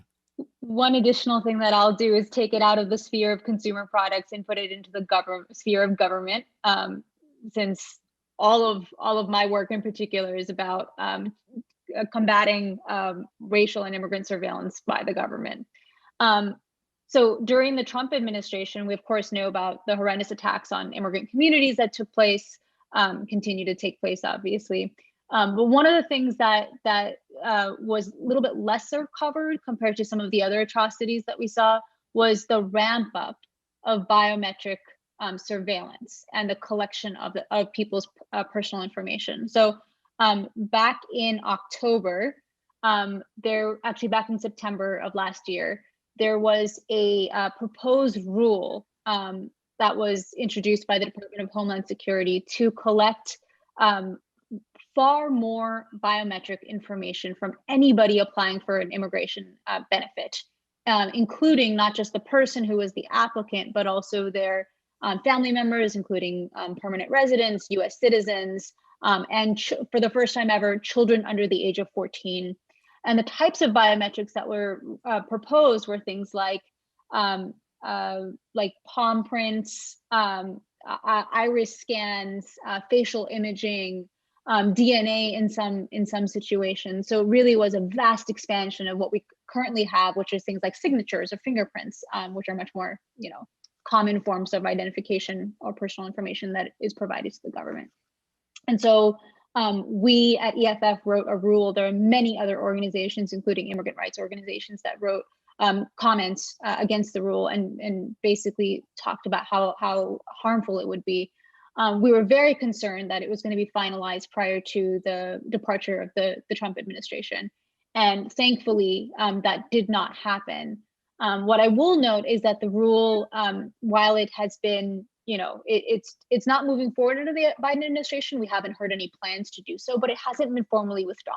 And our concern is that if it's not withdrawn, it's possible that some administration, either this one or one later down the line, could dust it off and decide to pass it through.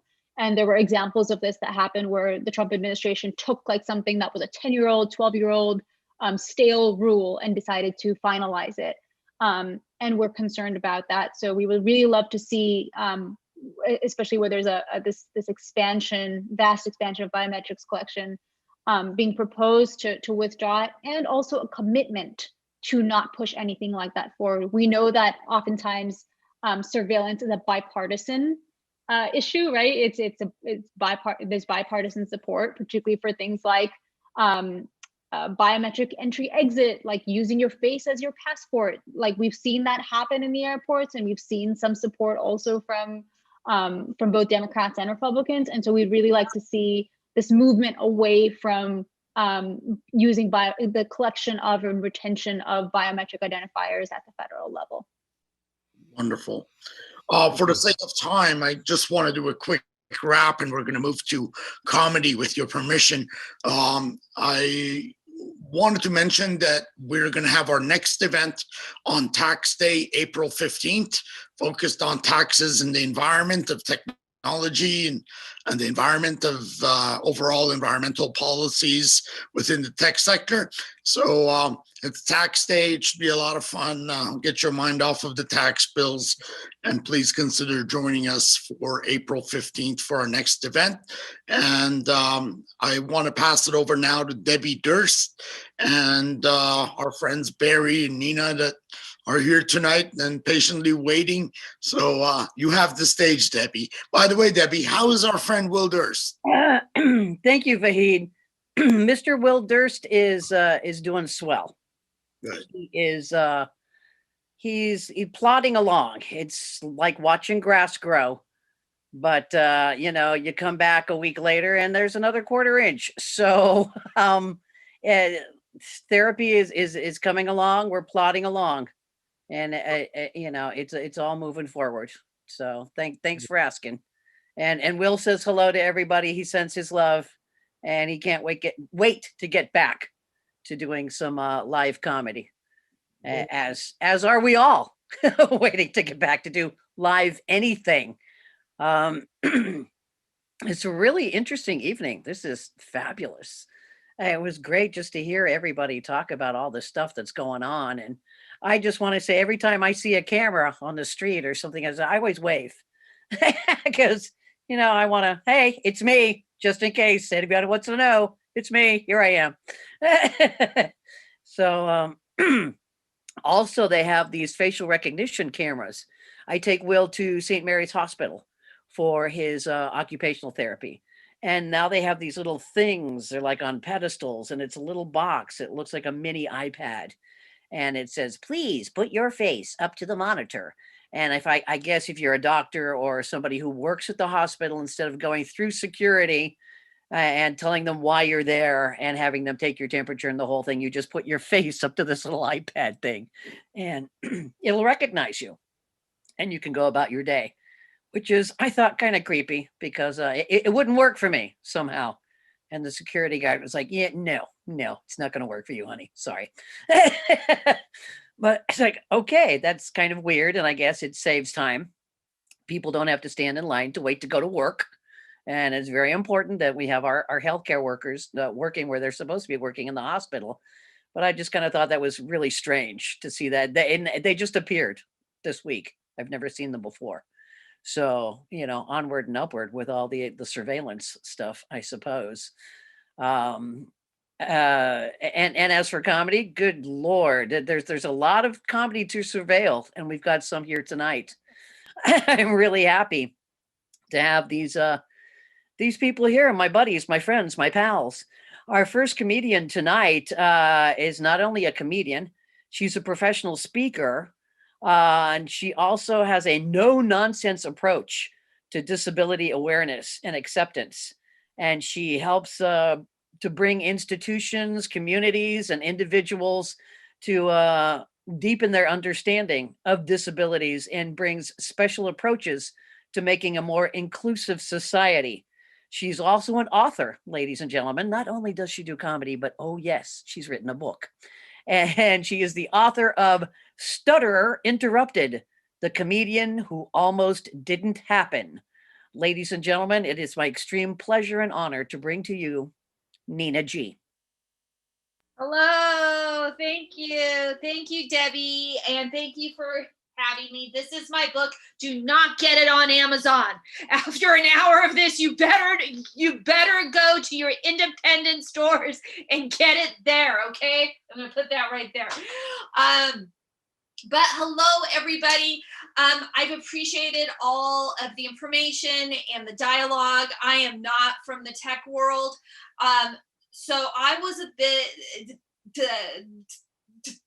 disappointed that the conversation did not explain to me why Facebook advertises Spanx, girdles, and brownies. Those are the three things that they advertise constantly, and also electrolysis. I don't know how they know I'm Italian, but apparently the algorithms say chin hair. That is all I can figure out. So I appreciate all of the insights. And I am a disability activist, and that is something that oftentimes tech doesn't always do well, is disability. So I really appreciate the opportunity to be part of this. So one of the things that I do is I'm part of a comedy troupe called the Comedians with Disabilities Act. So it's me, a guy who uses a wheelchair, another guy who's blind, and another guy who's a little person. And people come up to me all of the time, and they say that's stuttering, which is what I have, as well as dyslexia. Stuttering and dyslexia, those aren't real disabilities, and I shouldn't be in that comedy troupe. And I explained to them, if you look at the definition of what a disability is according to the Americans with Disabilities Act, it's a physical or mental impairment that substantially results in having to deal with assholes. So I'm pretty sure it qualifies. I'm pretty sure. I would love for you all to check out my YouTube channel, not necessarily for the content, but for the comments, the YouTube comments of a female stuttering stand-up comic. Oh my God, the comments on there are things like, you should really try weed for that speech problem of yours. Yeah, because this would go much better if I were more paranoid, okay? Especially after the conversation we've had. And thirsty. Paranoid and thirsty seem to be the ones I get. So oftentimes the comments on YouTube are, I want to see your boobs. It's almost all that. But recently this guy saw a video of me doing stand-up comedy, and he commented, "This is the bravest thing I have ever seen. That's right. The bravest thing this guy's ever seen is me doing stand-up comedy. And I just want to say, in your face, how COVID health professionals, okay? In your face. Because who's brave? Is it people who put their lives on the line to save others? Apparently not. It's me, the stuttering dick joke teller. That's who's brave. That's who's brave. So there's also a joke that I wanted to tell. And this is one of those jokes. It's a very safe joke if you want to show that you're a disability ally. It's something that you can tell on the job. It goes like this. How many disabled people does it take to screw in a light bulb? And that's, you're supposed to say how many, but you're all on mute or you don't exist. How many? Oh, how many? 1 to screw it in and 5 able-bodied people to say, you are such an inspiration.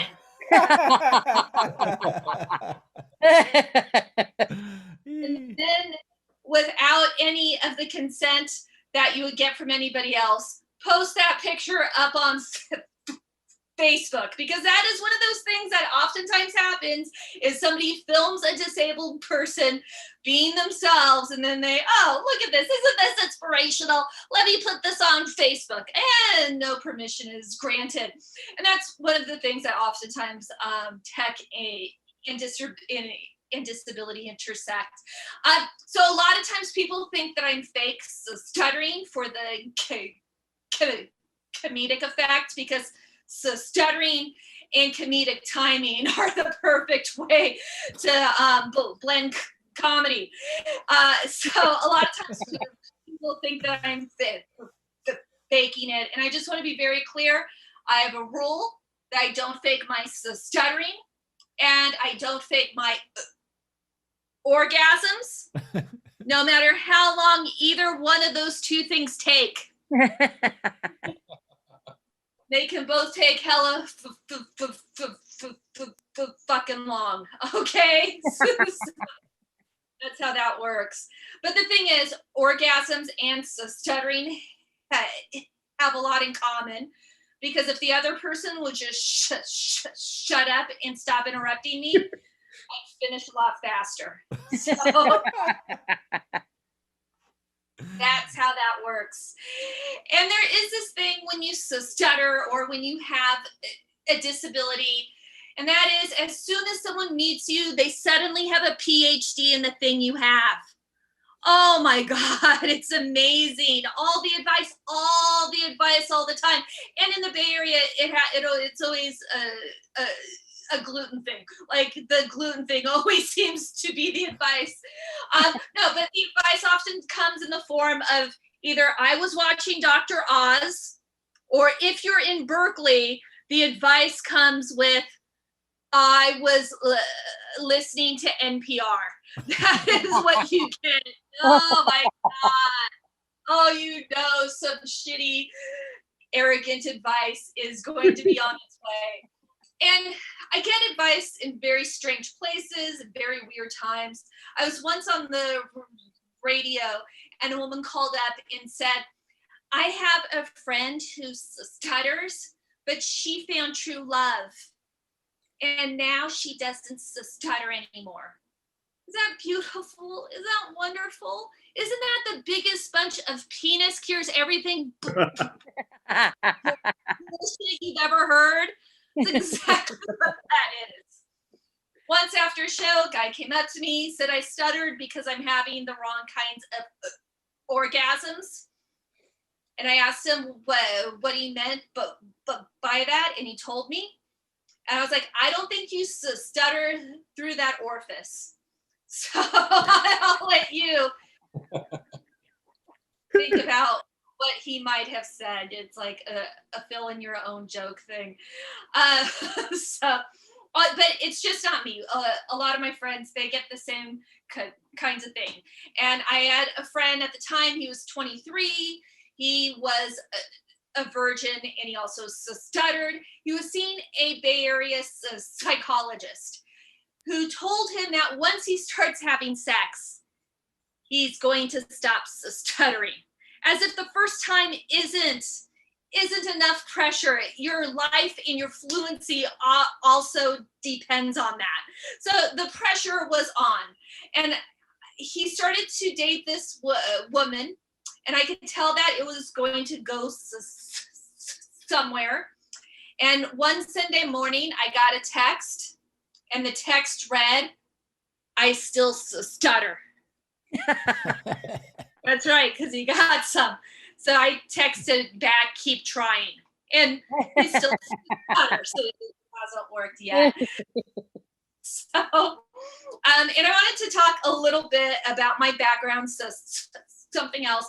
That is, when I was growing up, my grandmother, she was like an old school prescription drug addict, so addicted to like Vicodin and Valium and the lady pills of the 1970s. Going on vacation with her as a kid was like going to Disneyland with Hunter S. Thompson. Okay, it was like that. She was high. She was bit lit. And also, I am the first one in my family to ever go to college and finish. And I also happen to have my doctorate. And so I thought that my grandma, she'd be so proud of me, right? Like the first one in the family. She knew all the challenges that I had in school. And I called her up and I said, "Grandma, I'm a doctor." And you know what she said the first thing? "Can you prescribe?" She did. I was like, "No, Grandma, I'm not that kind of doctor. I'm the kind of doctor who is $100,000 in debt and makes the $13 an hour." Okay, because social justice through dick jokes don't pay. I didn't do well in math and I'm not in tech. Okay, that's how that worked out. And of course, when I tell that joke in Montana, which they oftentimes allow me to do, I have to say that I make $8 an hour. Yeah, because in Montana, they're like, "Oh, the $13 an hour, I could buy a house." I'm like, "Fuck you, Montana. Fuck you." I am clutching on to my rent control department here in Oakland. I'm from Alameda, but I moved to Oakland about 20 years ago, and I do have rent control, so my rent only goes up a teeny tiny bit every year. And since I have rent control, that also means that there are two people on the face of the earth who are rooting for my death: my landlord and his wife. And that the economics of the Bay Area work, everybody. It has been an honor to be part of the show. Thank you so much, and have a wonderful night. Woo! Woo! Thank you. Thank you, Nina G, everybody. And do not forget to go out and find a copy of Stutterer Interrupted, the comedian who almost didn't happen. And I, off the top of my head, can think of 3 or 4 lovely bookstores right here in the Bay Area that you can go find it at, because you know what? Jeff Bezos has enough money and we don't need to give him any more. And good golly, Miss Molly, you can actually go into a bookstore now here in San Francisco, because that's something that I have missed. You know, not only the smell of the bar at last call, but the smell of books sitting on the shelves. And talk about sitting on a shelf. This your comedian who is going to regale you with hilarity next, I've known forever. And it's way past his bedtime. He's coming to you from New York City. Good golly, Miss Molly, he stayed up this late. I've known this guy forever. We're really good friends.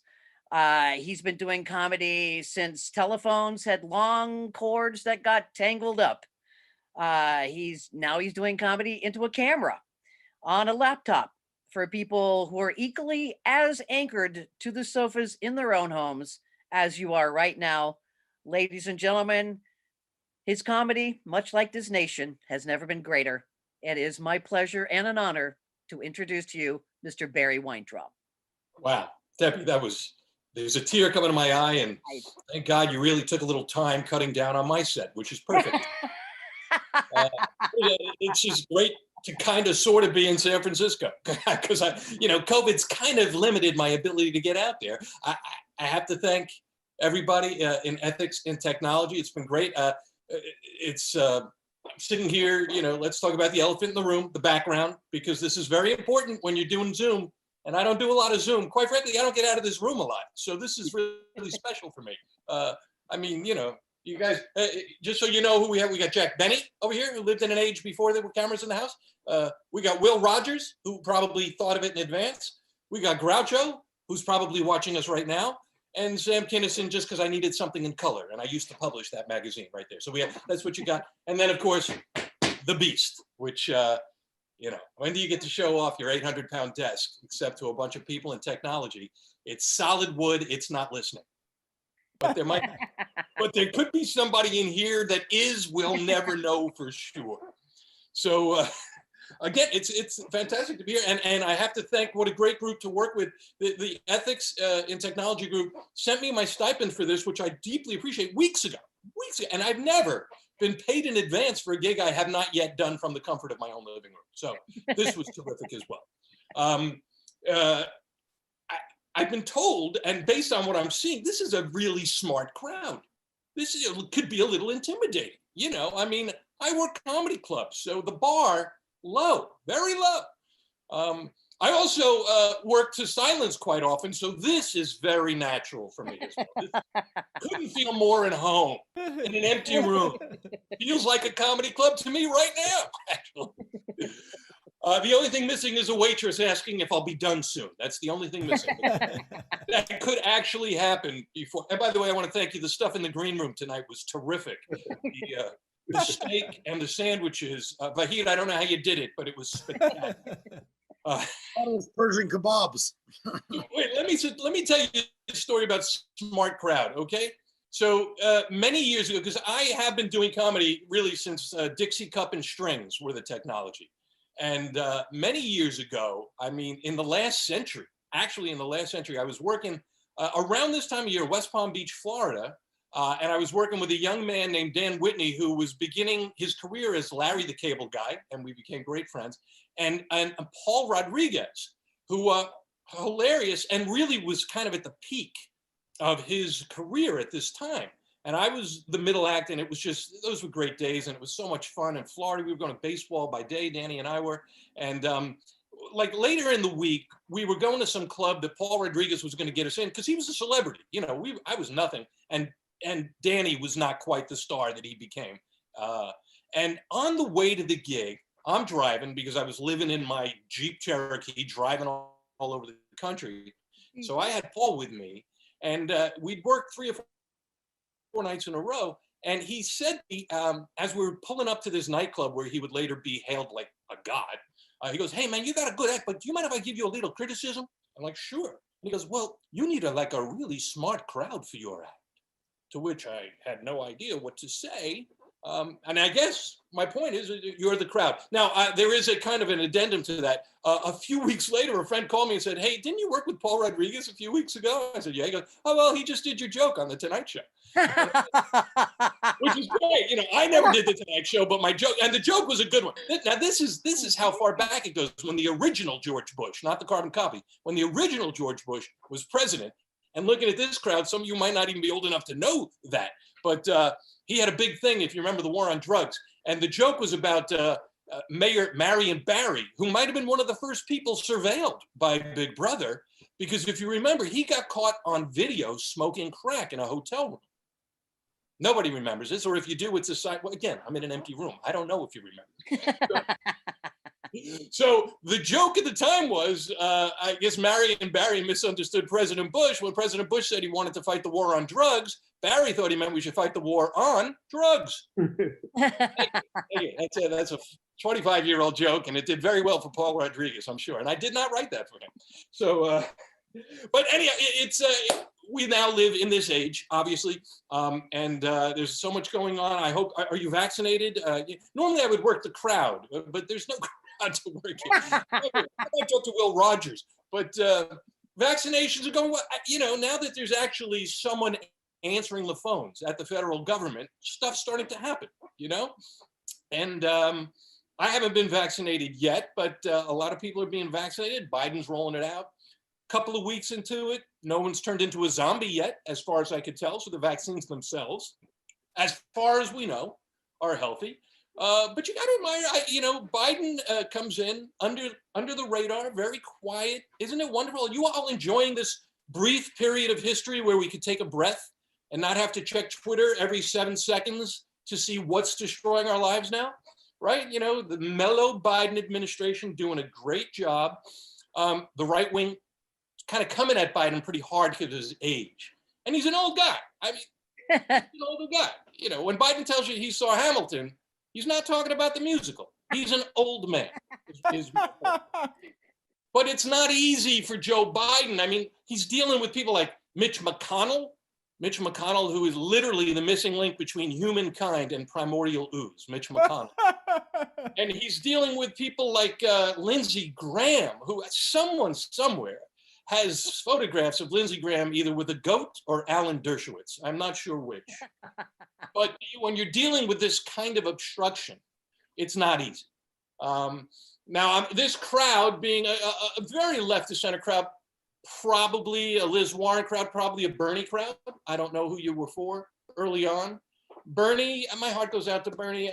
You know, first of all, I love Bernie because he's always sounded like a Borscht Belt comedian to me, you know? 2 Jews walk into a bar. 20 minutes later, there's no more middle class. What happened to the middle class? I don't know where it went. I'm crazy. Bernie, twice now, 0 for 2, and at his age, because he went to high school with Lincoln, at Bernie's age, he's probably not going to have another shot, although you never know. I mean, you know, they're talking about the orange idiot running again, and Biden's definitely going to run, so maybe Bernie will take another shot. His problem has always been he never did well down south. And I think the solution is if he does run one more time down south, he's got to run down there as Colonel Bernie Sanders. I think. Because who doesn't like a secret recipe? You know what I'm saying? What I'm saying. Hold on here as I look at the notes. So anyhow, the theme tonight is Big Brother and AI. Am I right? Isn't that part of our theme this evening? And when Debbie told me this, I checked my notes. Now, this is pretty obvious. I don't think I have to say it. I have not done this in a while.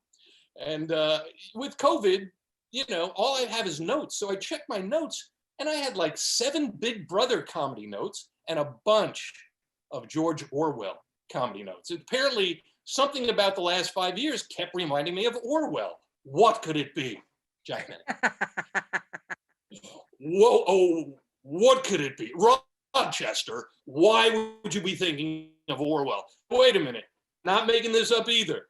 And you folks have made pretty clear you're not big fans of Facebook, which I don't understand. Could there be a better medium for political debate?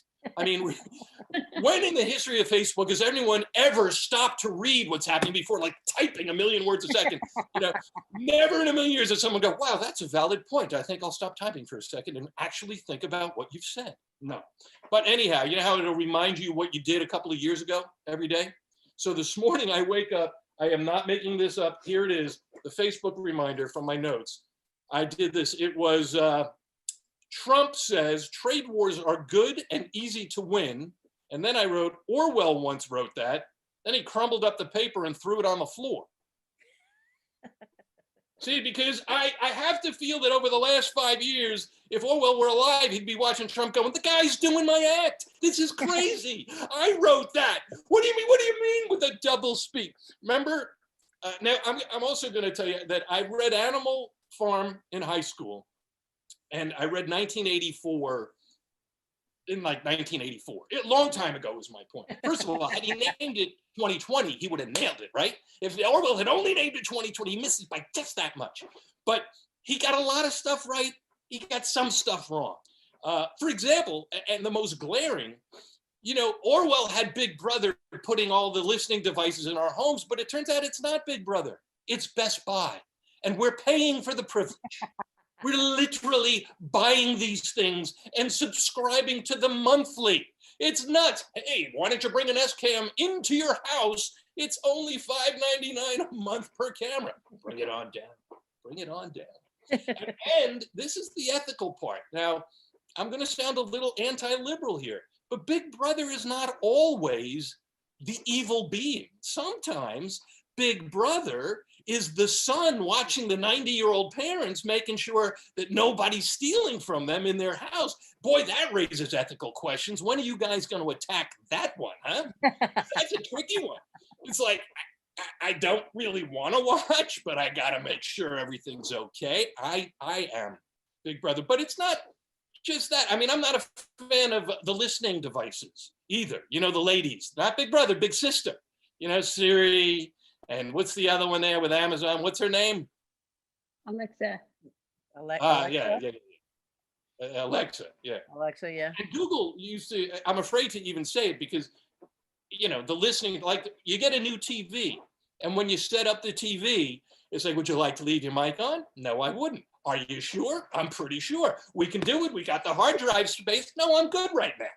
I don't need it.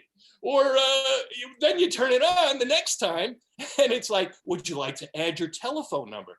No, I'm not going to give you my number. You know my number. You look it up. You do the work. How about that? I'm not going to give you everything here.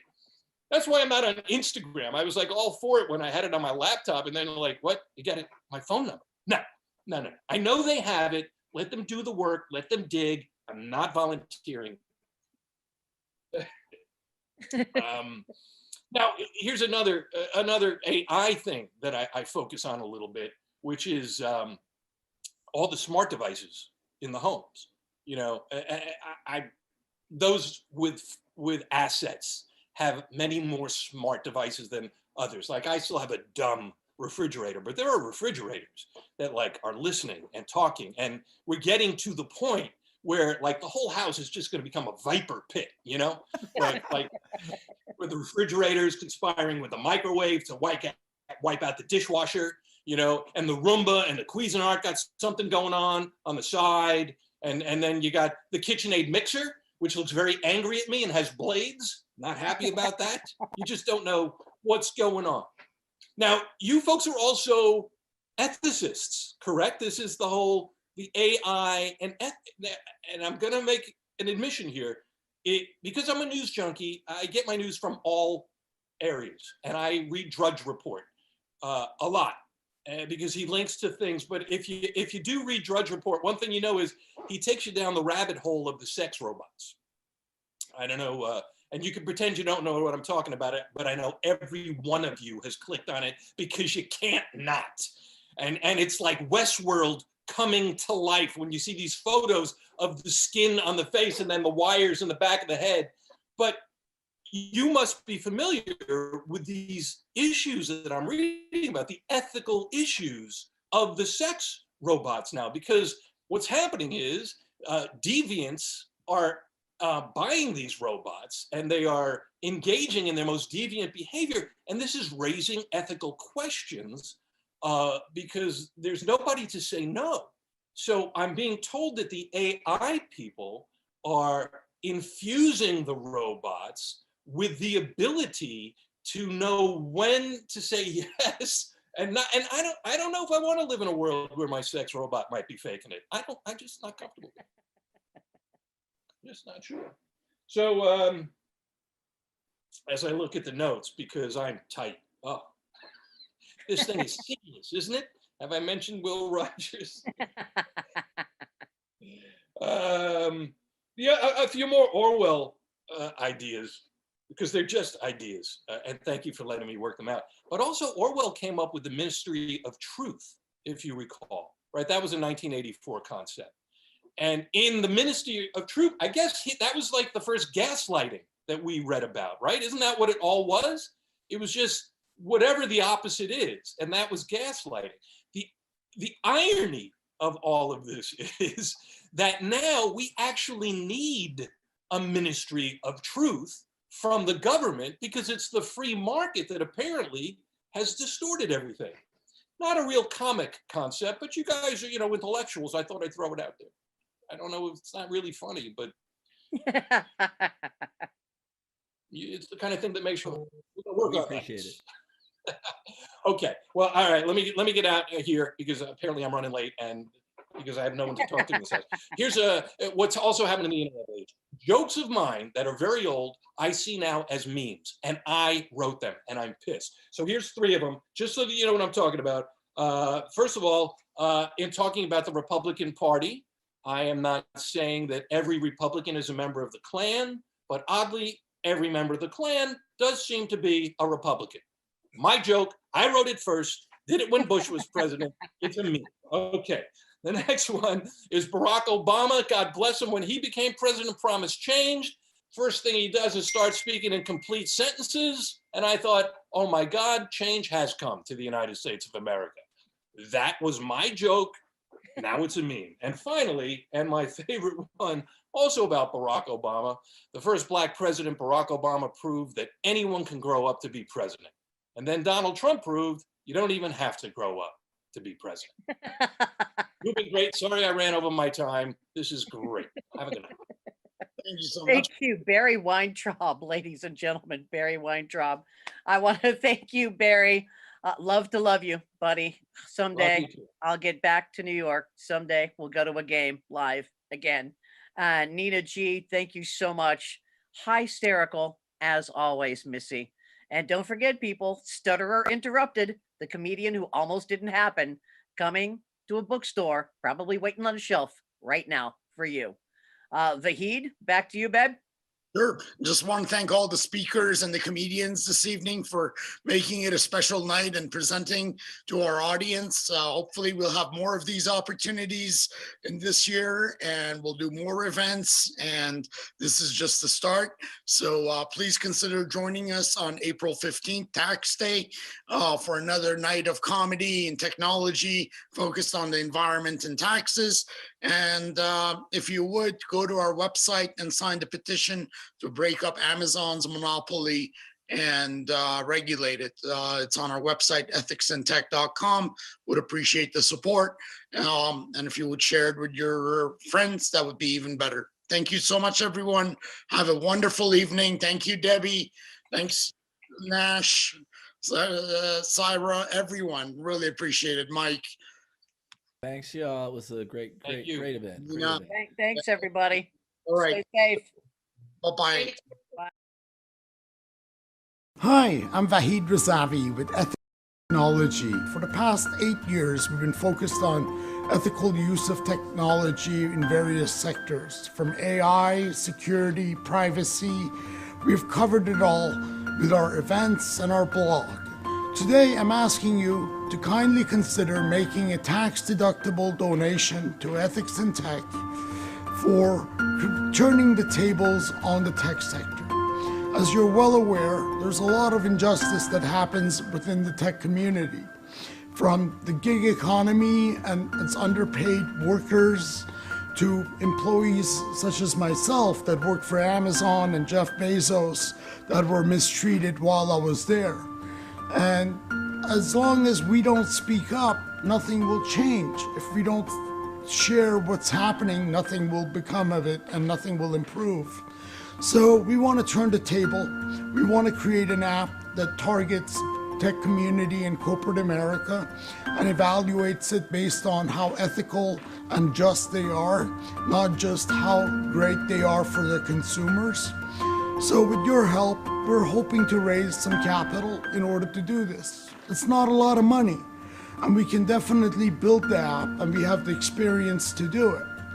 We also want to be able to continue to fund our community of comedians, writers, bloggers that contribute content to our various events. With your help, we can do that.